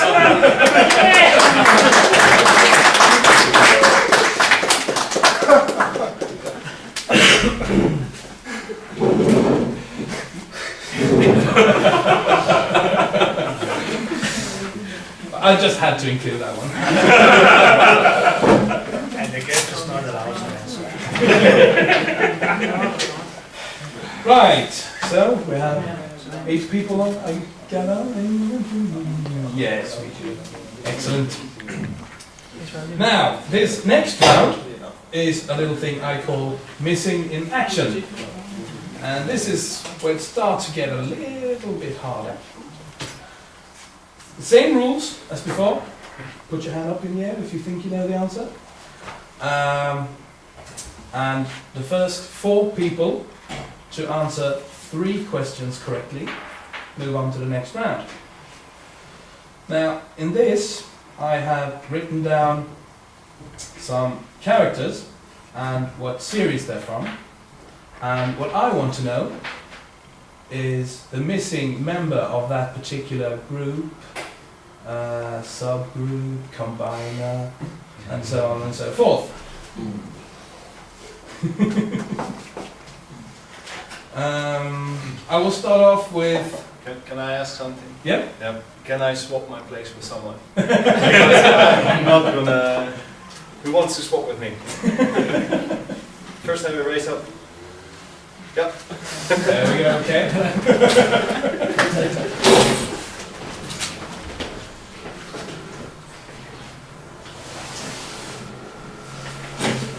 Now you don't need to name both the missing character and the subgroup. Either one is fine. I don't want to make it impossible. But I'll start off with something that might be. Are you ready? Okay, G1, Silverbolt. Terence? Aerial bot. Yes, you are correct, sir.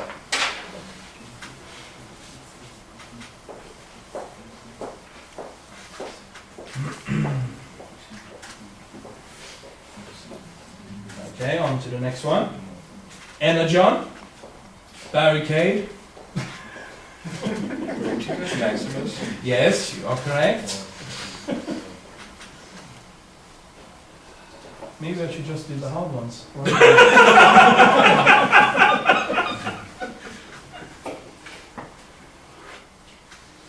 Animated. Clone number 3370318. Sebastian. Starscream clones. Yes, you are correct.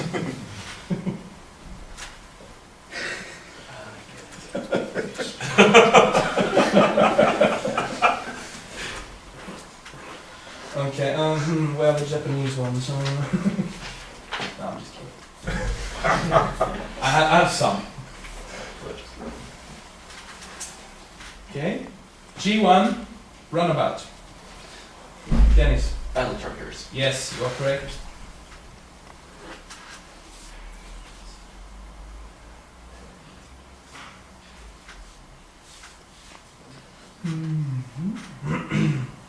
Okay. Victory, Braver, and Laster. Really? Blacker. Yes, sir, you are correct.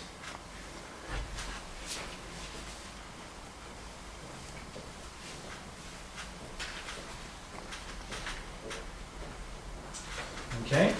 G2, Aquablast, Aquanaut, Drench, Hydrodread, and Hydroshaft. Terence. Aquabots. That is not correct. Bailey? Stormtroopers. Yes, you are correct.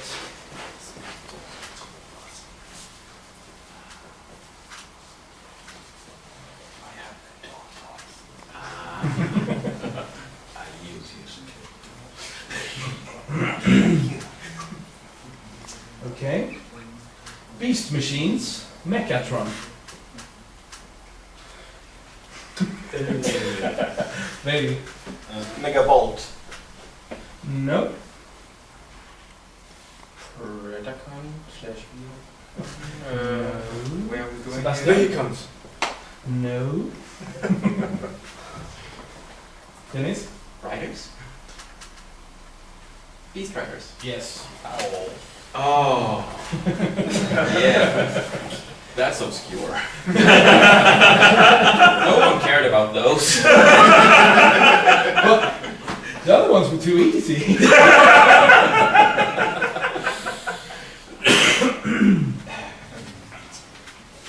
Okay, let's do some from this template.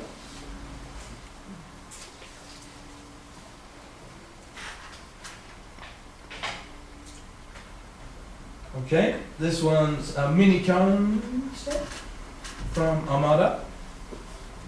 Astroscope, payload. DK from words? Space Rick Blaster. Yes, you are correct.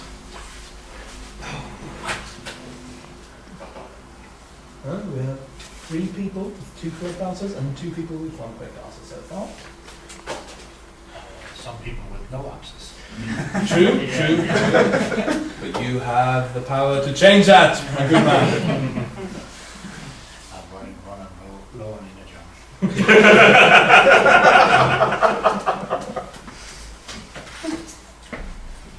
Right. Oh, let's do another Japanese one.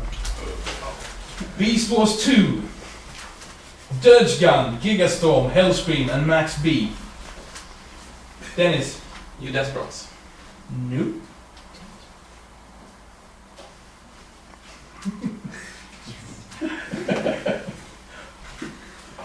Anyone? The final member of the team is Thruster. DK Kamoi? Galvatron. No. Galvatron. Isn't that what this... Never mind. Really? Was it Blendrons? No. It's... Yes? BB. S with Starscream. No. It's a subgroup. 2 words. First word is cyborg. Dennis? Cyborg Beasts. Yes. You move on to the next round.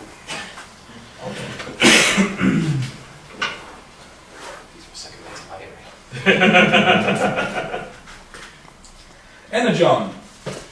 Dive Bomb, Battle Ravage, Krulok. DK Convoy. Terracons.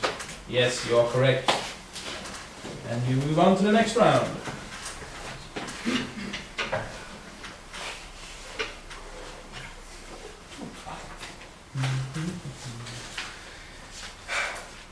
So I have quite a few here.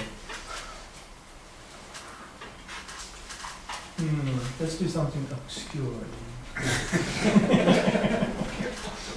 Operation Combination. Street Star, Spark Rider, Fly Up, Safety. Terrence? Stunticons?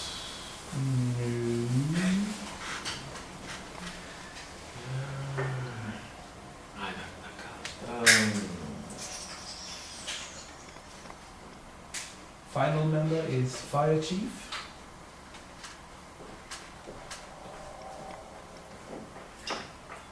Really? Can I just say that it was the repaint of Defensor? Yes, it is.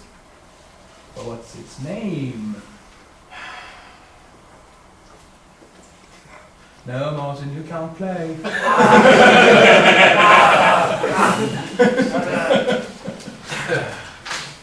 I hazard a guess at Bruticus?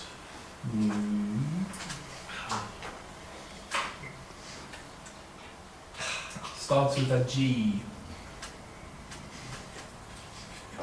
Really? Was it Guard City? Yes, you are correct. Yes! Give him a hand. Wow.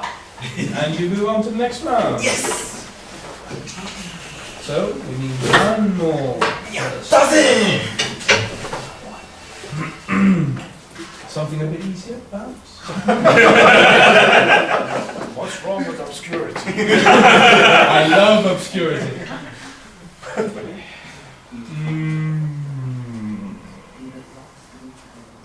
Victory. Blue Bacchus.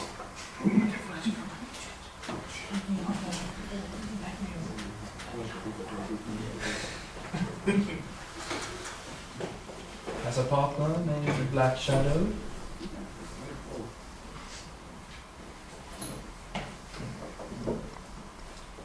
No? No one? Okay, let's skip that one. Crossforce. Crossforce? Crossforce? Yes. Heard of that one? No. I bet you one of those 3 has. So where it was from? Victory. Victory. Yeah. Oh well, on to the next. Robots in Disguise. Midnight Express, Rapid Run. Sebastian. Oh, no! Twice. Rail Racer. No. No, that's not. Team Ruination.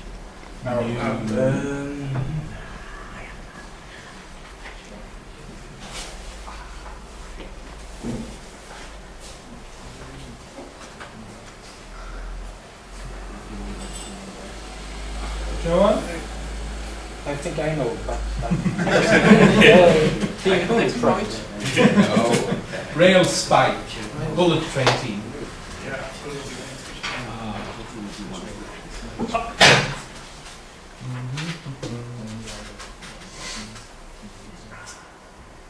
G1, Quick Switch. Yuna. Sixth sensor. Yes, you are correct. Yeah, I thought first correct answer is this one.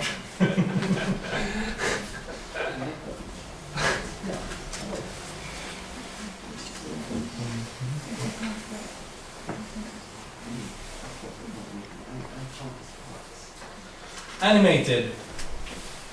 Ultra Magnus, Sentinel Prime, Jetfire, Jetstorm. Elika. Yes, you are correct. Yes.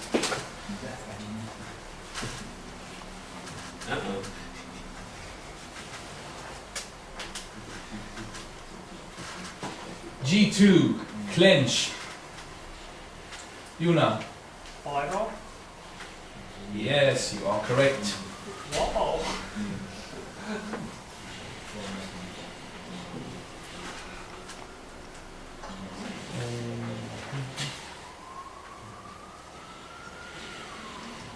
Animated.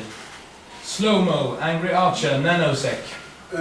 Sebastian. Human villains. I need the name. The Headmasters? I forgot. They are headmasters. They. Yes, that's not what I'm looking for. Episoden hed SUV, eller the episode was SUV, Society of Ultimate Villains. Yes. Oh, yes, Villainous. yes, you are correct. So, you have 3 correct answers.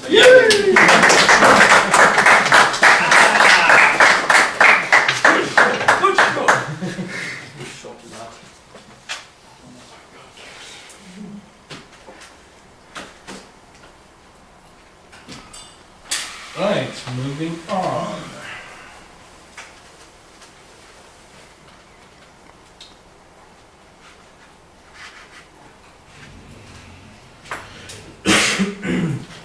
So this is actually the semi-final. There are 4 of you left. First 2 people who get 3 questions right will duke it out in the final round, and the remaining 2 will compete for 3rd place. So now we get to the bit more difficult questions.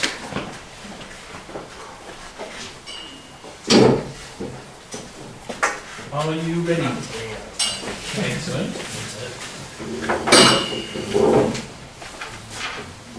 Who voiced Wreck-Gar in Transformers the movie? Dennis? Eric Idle. Yes, you are correct.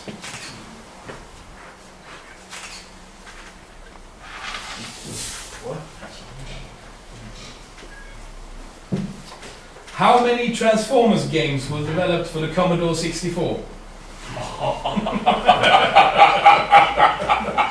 DK Convoy. 2. Yes, you are correct.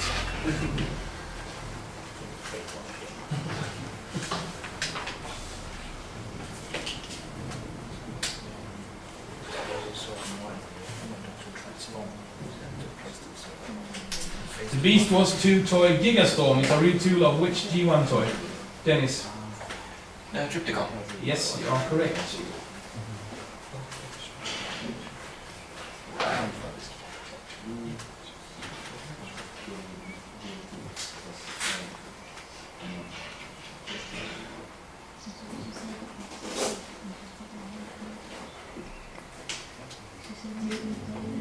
Which Autobot took up wrestling in the US Marvel comic series? I don't. Really? What? Road handler. Yes, you are correct. Bloody hell! Oh, you ain't seen nothing yet.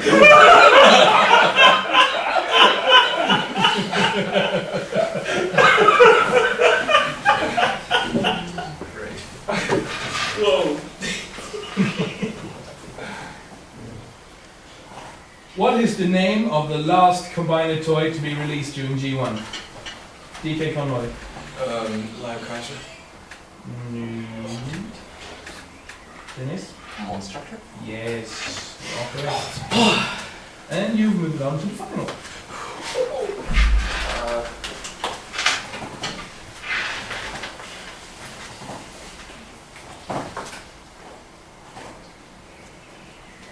Which colors did the G1 mini spice come in? What? It's a regular question, not obscure question. DK Conroy? Yellow and white. One more. Red. No. Black? No. Could you repeat the question? Which colors did the G1 mini spice come in?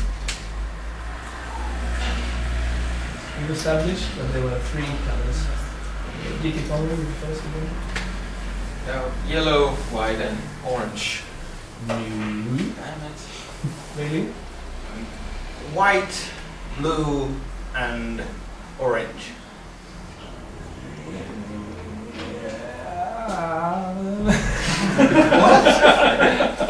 Well, oh, okay. I'll allow it. I was after yellow. Oh, I thought it was supposed to be sand or brown or something like that.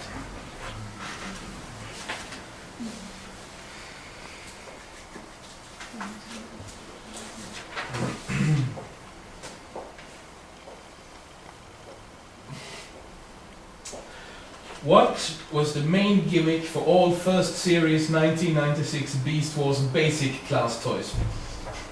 Lady. Quick transformation. Yes, you are correct.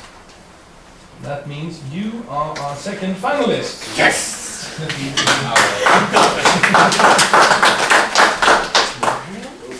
Look at that.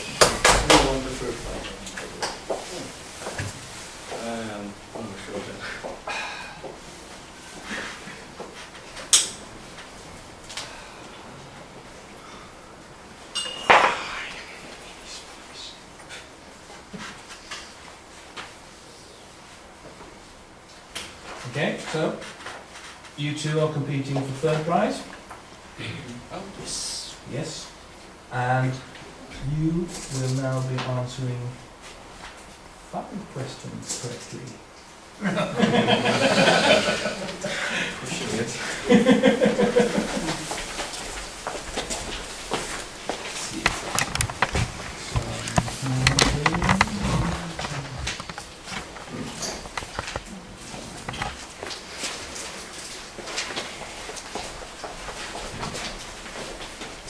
Right, are you ready?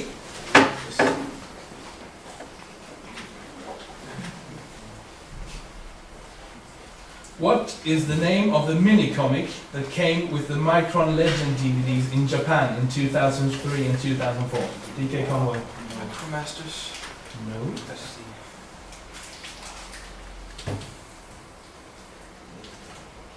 Need a hint? Yes. Starts with an L.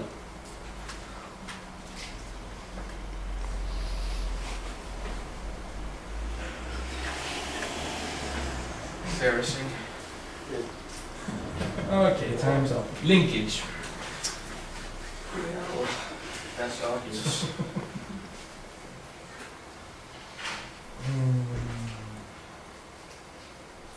What is the name of the Predacon Emperor of Destruction in Beast Wars Neo? DK Conroy. Oh, come on. Magneton. Yes, you are correct.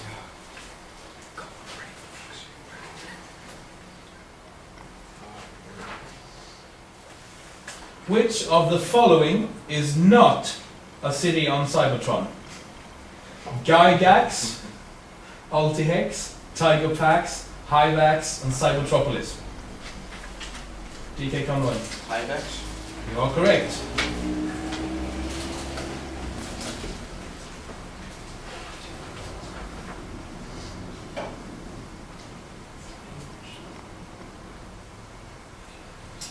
Who was the first Transformer to ever appear on the first Transformers television series? DK Conroy. Soundwave? No. Jess. No. I might go.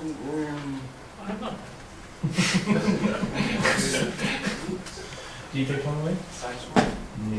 Damn it! Basically. No. Wheeljack. Oh, what? Go on! Just go! Come back with those goddamn energy thingies. Yes.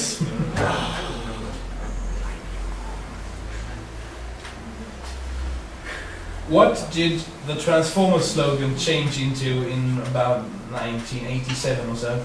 DK Conroy? Born to transform? No. No.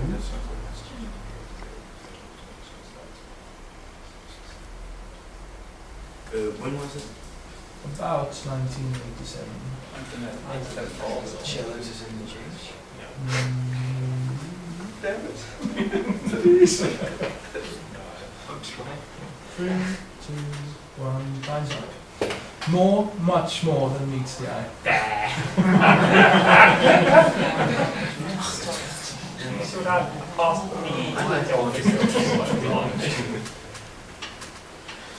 The Micromaster toys in G1 were originally launched under a different name, which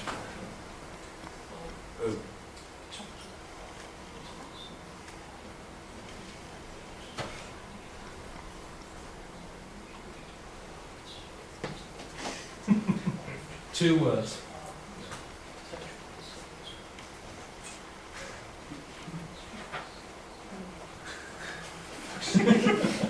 Anyone in the audience? Yes. Let's hear it. Micro Transformers. Yes.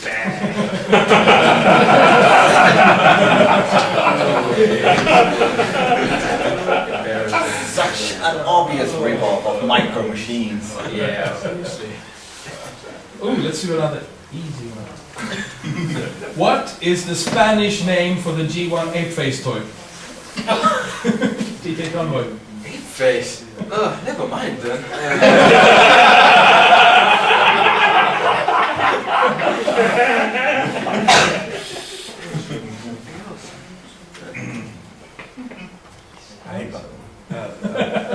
Anyone? Fine. Wimpus.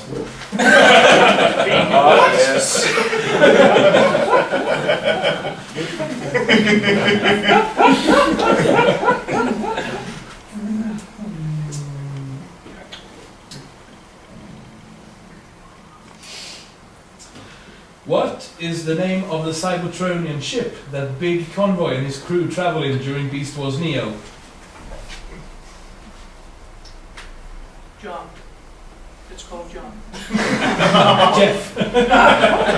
Damn it. No takers? It's probably wrong. That's probably wrong. These were excellent. No, that is not correct. Anyone? You should know it, of all people. I spent the last year completing the set of the crew. No, that is just in case it probably wasn't Yukikaze. No. The Gung-Ho. Yeah. Obvious again. What isn't? What was that? Gung-Ho. Oh, yes! Okay, moving on. What is the name of the Predacon ship from the same show?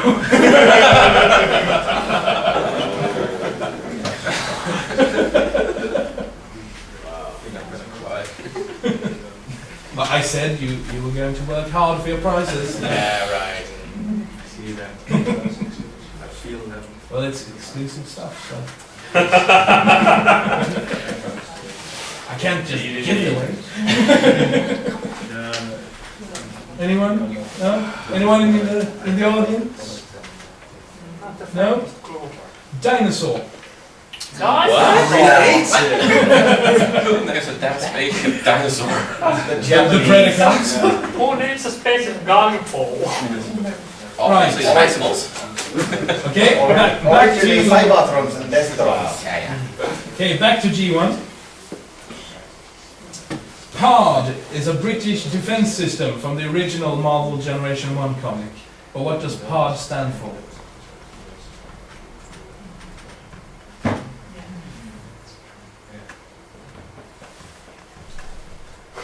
Maybe I should read more questions. I'm gonna run out of questions at this rate.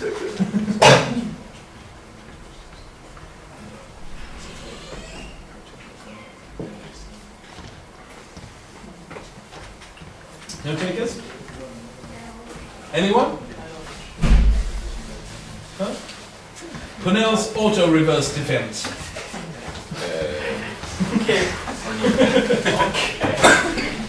I could be wrong, but then again, you can't check it. So.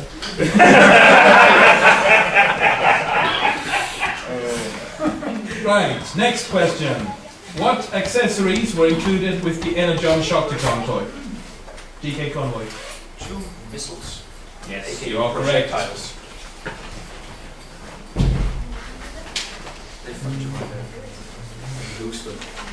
I'm from experience.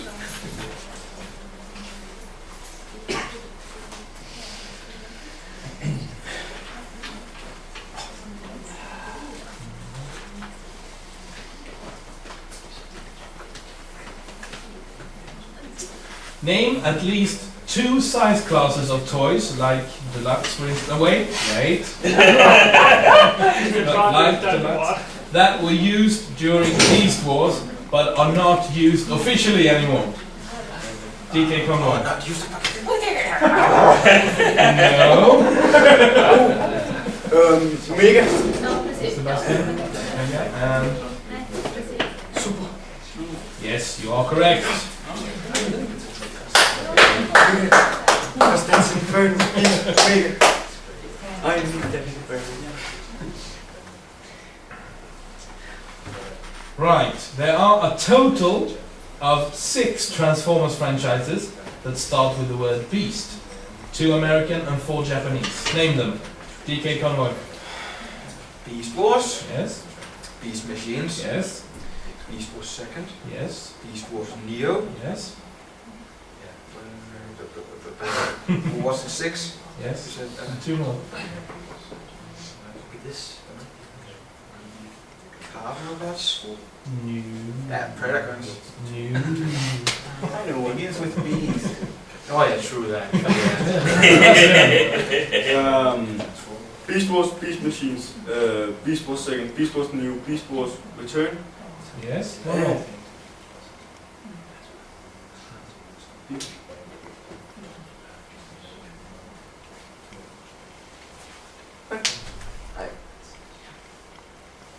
I don't know. Give me a hint. No.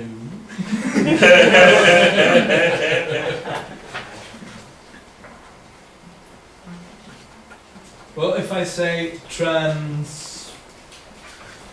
DK Convoy? Start from the beginning then. No, just the one, that's quite enough. Metals. Well, if you remove the trans...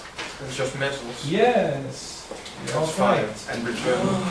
You didn't know that, you got it. You don't want me to lick you. Yeah,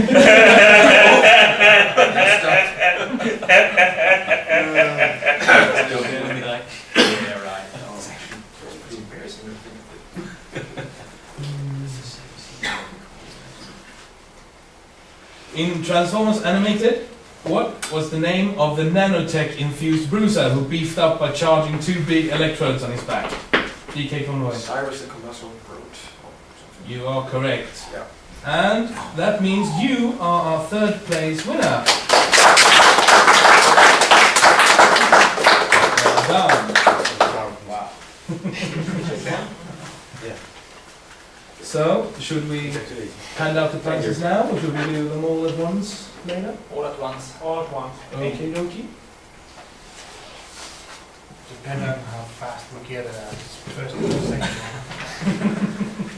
one. So, gentlemen, are you ready for the final round? No, but let's do it anyway. Ready?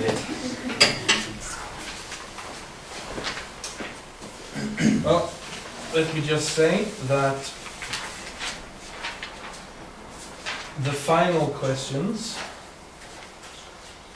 are really something. So, if you thought any of the previous questions were difficult, you haven't seen anything yet.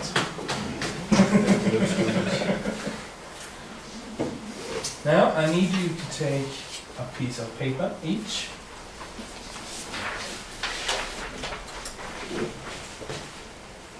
And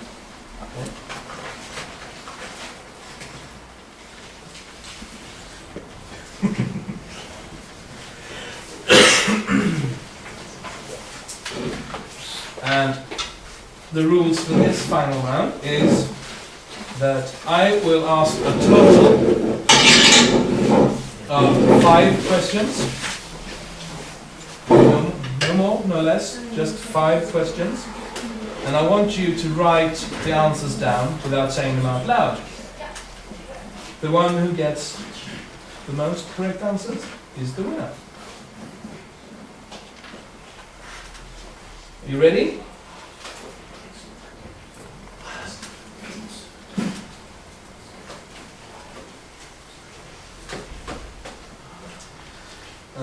Well, we'll start off with something easy, so just to warm up. Which composer is credited for making the music scores for both live-action movies? I wanna know. I know that. It's not Daniel.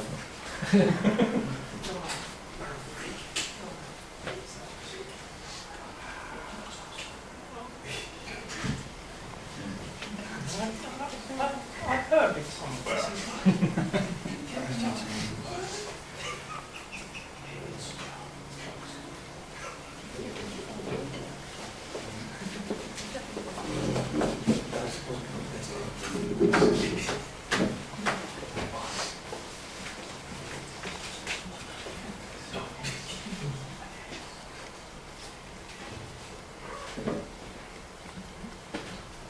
Right, moving on. Question 2. What is the name of the actor replacing Megan Fox as the female lead in Transformers 3?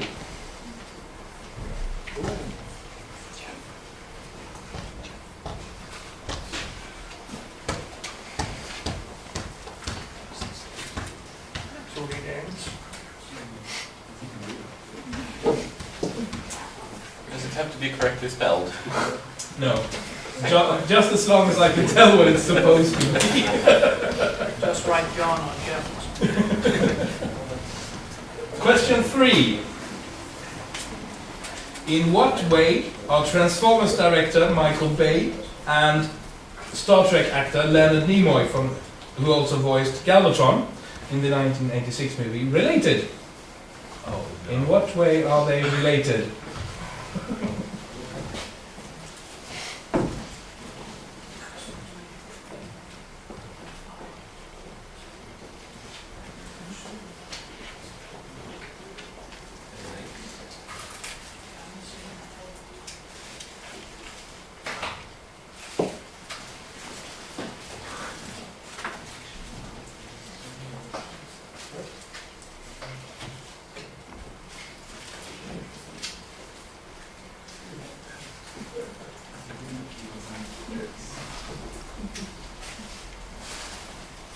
Question number 4, which is my personal favorite.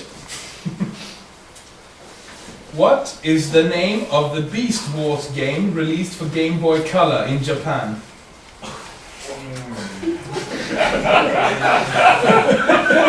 One of these two should go. For those of you who don't know, it's a very long name.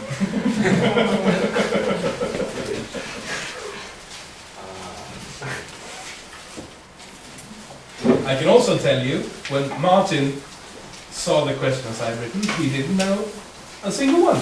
No, I'm not the expert around. You have to remember it entirely. Well, the one of you who gets it closest to the right answer will that particular question. I'm not an evil man, just very enthusiastic. You're not evil, you're just obscure. Yes, yes, thank you. Obscure Pete. Morally ambiguous. I'll take that as a compliment. Right then, last question. A contest ran in the original Marvel Comics Generation 1 comic in the letters pages back in 1987. What was the name of that contest? Oh. You know that? No.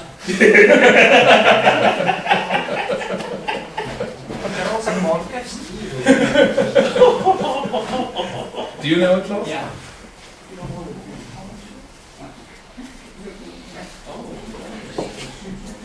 Yes, there was a contest, but I don't remember the name. Well, I'm not playing anyway.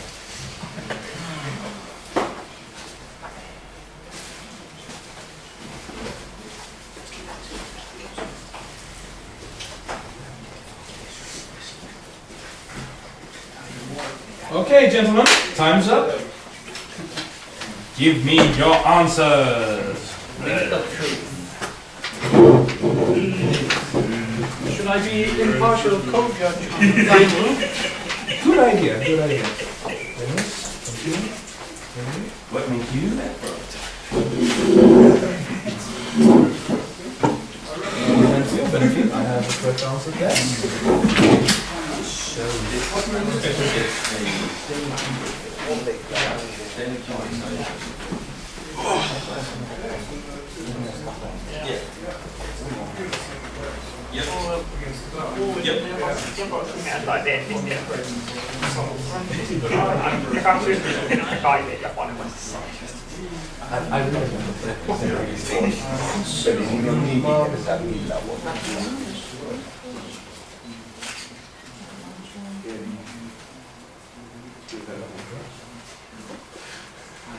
Should I live on a weird question?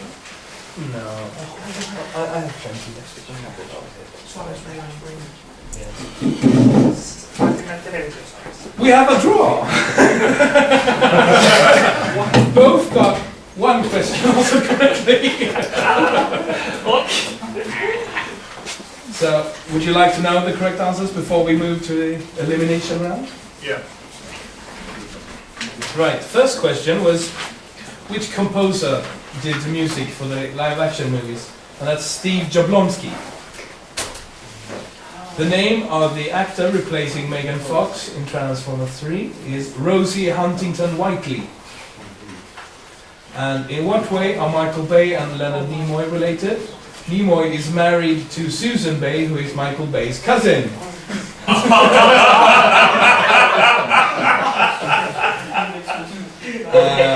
The name of the Beast Wars game for Game Boy Color in Japan is called Dual Fight Transformers Beast Wars, Beast Warriors Strongest Decisive Battle. Wow. And the last one, the contest from the G1 Marvel Comics in 1987 was called Spot the Shingo. Shingo? Shingo. What's that? I have no idea. Actually, it was one of the letter writers had talked about his cousin's views on the comic. It was a cousin who called Shingo. And this started a joke in the letter columns where the column writer wanted to know who was this Shingo. And eventually, after a few issues, I think it was Jose Delbo who drew the name Shingo somewhere in the comic book, and the readers were asked to find that spot in the comic book. The spot where they found it. Okay. I knew the name, but I never knew the history behind I it. think it was in issue 41 total. Yes, yes. All right. So since we have a draw, we're going to do an elimination question. It's a very easy question. The first one who reaches the hand up gets to answer. If you get it right, you win. Okay?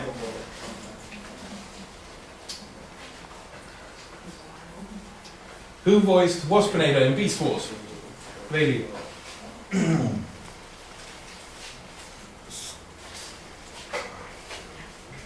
Scott McNeil. You are correct. We have a winner. Yeah. Yay! Hooray. Already in my voice.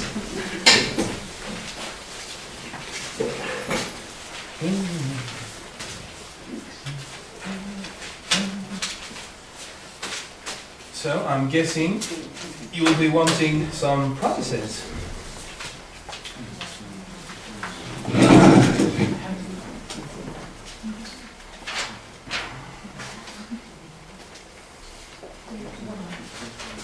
Follow me, third place winner. Third place winner.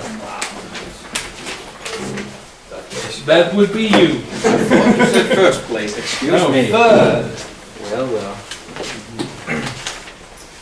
So, for you, we have the Repro Labels Classics Autobots Upgrade Set. Thank you. If you've ever heard of it. I have. Yes. A gift card for 80stees.com, $20. Thank you. Enough to buy a fancy Transformers t-shirt like the one I'm wearing. Very fancy. You get 2 of the auto assembly keyrings. Thank you. You get 2 issues of the mini Cybertronian Times. Thank you. And a big issue of Cybertronian Times. Thank you. Thank you. Dennis, you get Verticus Maximus, which you already own. Yay! You don't want to buy one? How much? I don't know. You get the Classics Autobots Upgrade Set. Thank you. You will get the Auto Assembly 2005 postcard signed by the artist who drew it, Simon Williams. Oh, thank you. And you get the 2006 postcard featuring Beast Wars Megatron, not signed by David Kay, I'm afraid. Oh. But from Simon Williams and Kat Nicholson, who made the card art. And you get Recon Ravage, the exclusive mail-away toy. Shiny. Chrome.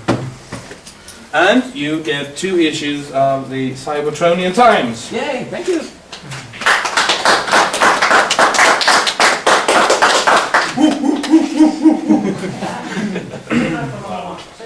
Lily, you get Hunt for the Decepticons, Leader Starscream. Woo! Voyager Sea Spray. Jetblade. Battleblade Bumblebee. You don't leave you alive. Hubcap. And the little itty bitty tiny Fireburst Optimus Prime. There you go. Thank You should also give him a basket. Or a truck. A large plastic bag. Very large. So that's it for our trivia contest. Yeah.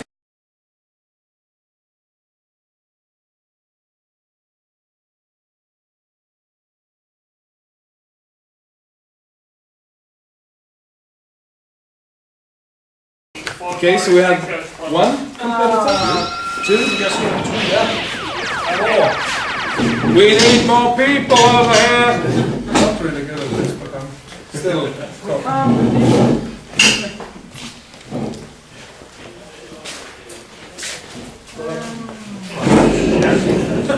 Same as me. Say how bad. Have a seat.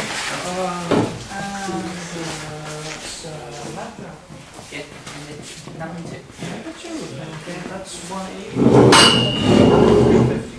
4 people? That's not much. You need a crowd to applaud. Okay, competing is mandatory. Failure to compete will be punished. Yes, severely. Yeah, Simon. Where's my week? Well, what if I win? Well, Yeah. actually, that's not likely.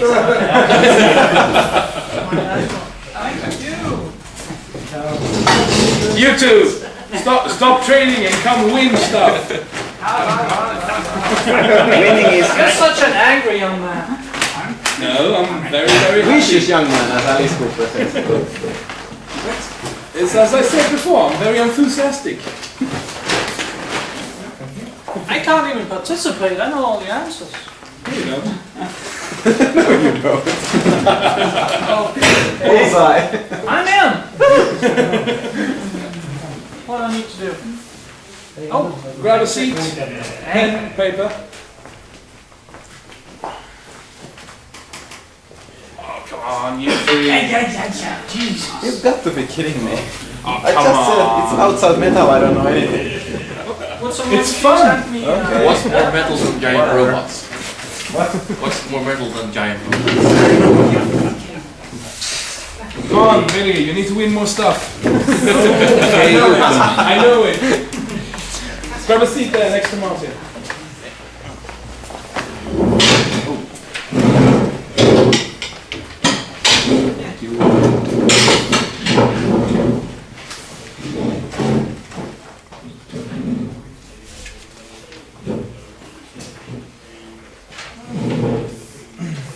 So again, the rules for this are quite simple. I'm going to play a total of 25 sound clips from different TF music, ranging from shows, movies, games, a little bit of this, a little bit of that. The easier ones, about 5 seconds in length. The harder ones are about 10 seconds. I will play each clip twice, and when you're done, just hand me the forks and I will check them out, and the 3 people who get the most correct answers are our winners. Yay.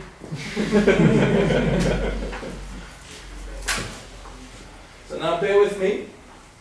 I'm not used to trackpads. So this is the first clip.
meets the eye.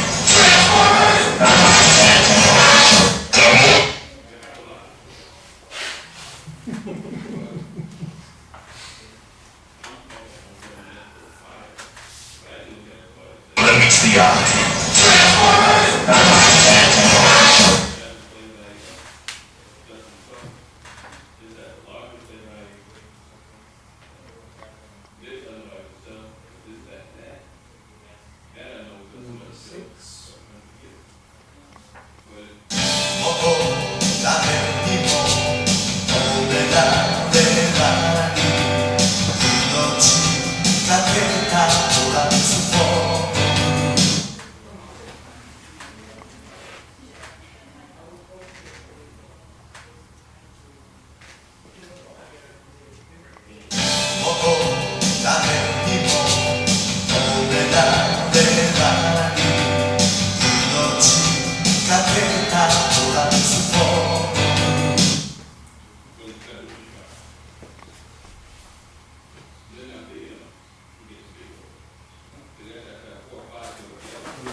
13.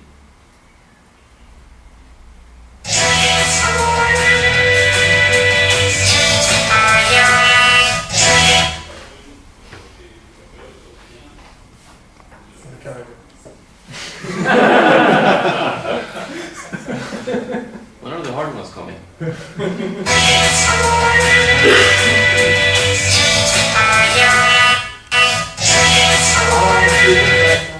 Control P for playing pause. Navi, sorry.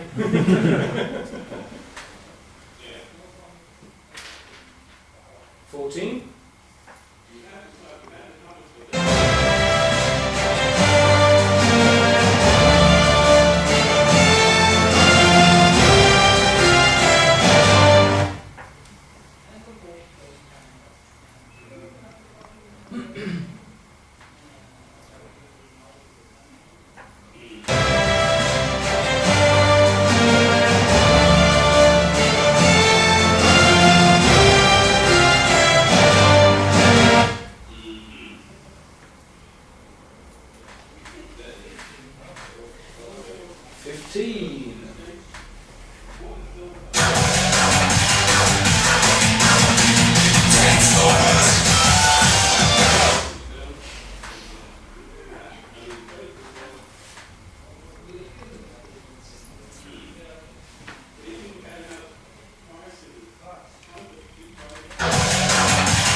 I don't think you need to have that.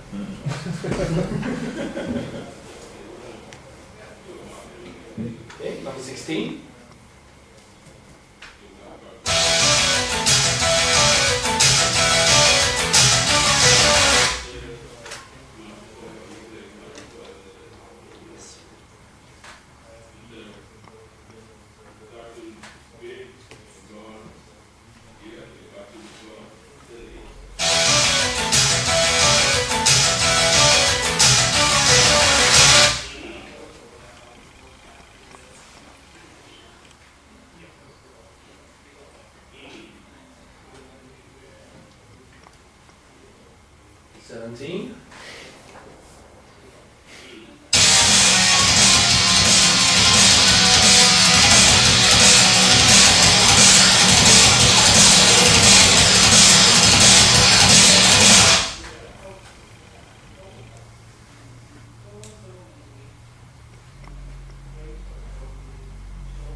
The prize is for guessing. I'm sure.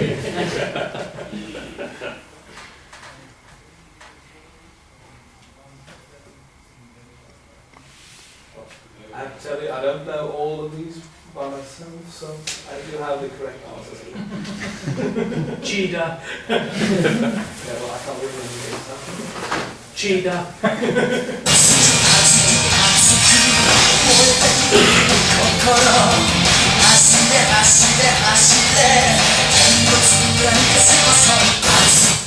It would help if I knew when it's Japanese.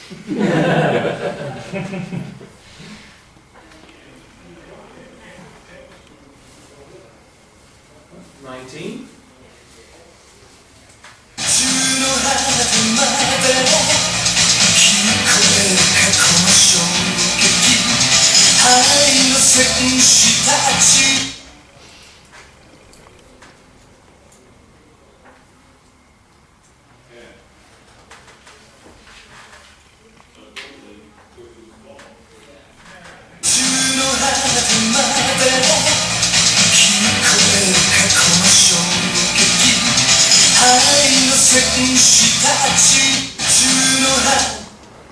I'm sorry about the quality on that one, but the soundtrack isn't available on CD. So. I don't think you can do anything about the quality of the music. It's a good song. Okay, the audio quality. So I had to rip that from a VHS tape. Ouch. Yeah. That's how committed I am. You also gave away a point, Sean. Yes, I did. Quite literally. Yeah.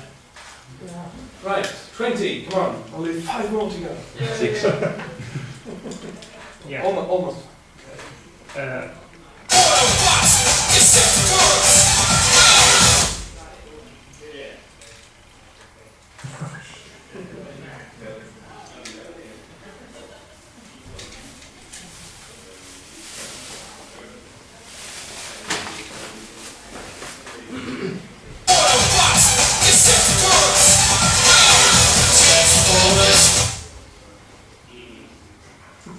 I know you wanted the end of that phrase. Damn it! What a rip-off! Yes, you want your money back. Yeah. All of it. Yeah. Right, 21. Do you know what's worth fighting for?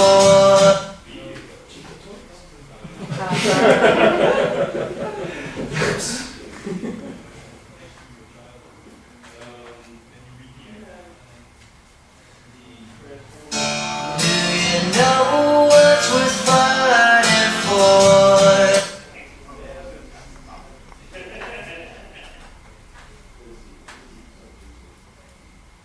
22.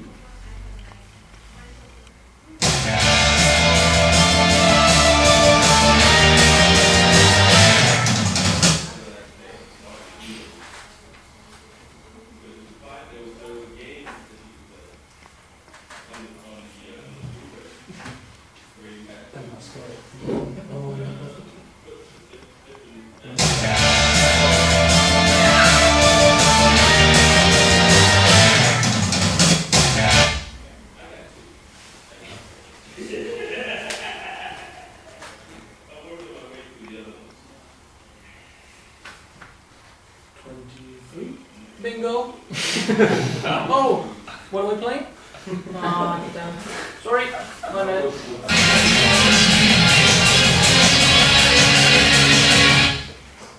We're playing Battleship.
Yeah. If you hand me your papers. Yes, Mr. Chief Chef. Thank you. Thank you. Hey, you answered all of them. Well, I didn't answer anything new.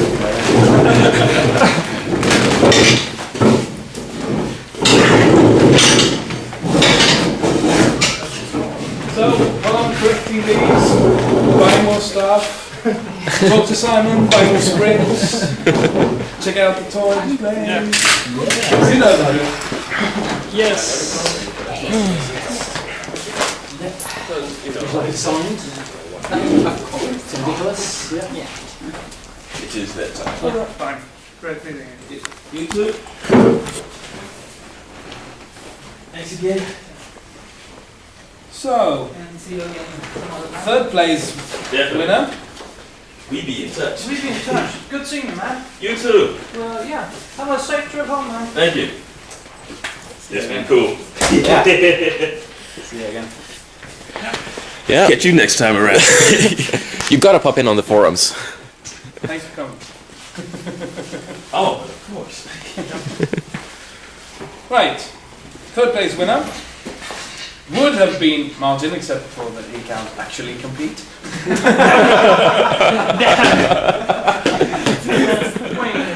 So he got 17 correct answers. Oh, cool. Oh, wow. But the one who actually wins third place got 16 answers correct. And that Energon right over there.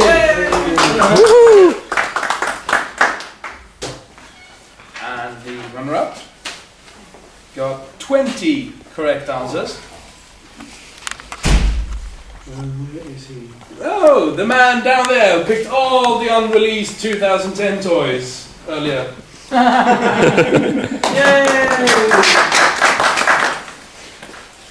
And our grand prize winner, who only had 24 correct answers. Yes, Dennis! Which one did I miss? Number 10. Which one was that? That was from Revenge of the Fallen, the forest battle. But they all sound alike. Cool. Prizes? Prizes. Yes, I have the list. Yeah.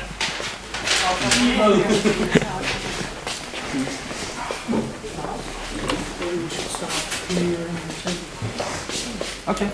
Should I put the chairs back? No, we do that afterwards. Okay. That's not important. Let's see. Martin, will you collect? Yes. As I tell? Yes. The music quiz prizes over here. Oh! Right, third place. Repro label set. 80s Tees gift card. Ooh. Key rings. And mini Cybertronian Times 2 and 3. Yay! Just a bunch of exclusives and a gift card. Thank you. Right, second place winner. Here. Lily.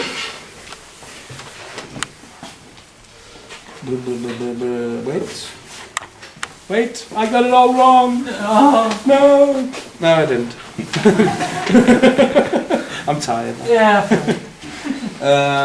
Second place, Repro labels. And the Auto Assembly 2006 Beast Wars Megatron, signed by Simon Williams and Kat Nicholson. And the RD Optimus Prime, signed by Simon Williams. Broke. Yes, the Cybertronian Times, issue 6. And Recon Ravage, exclusive mail-away toy.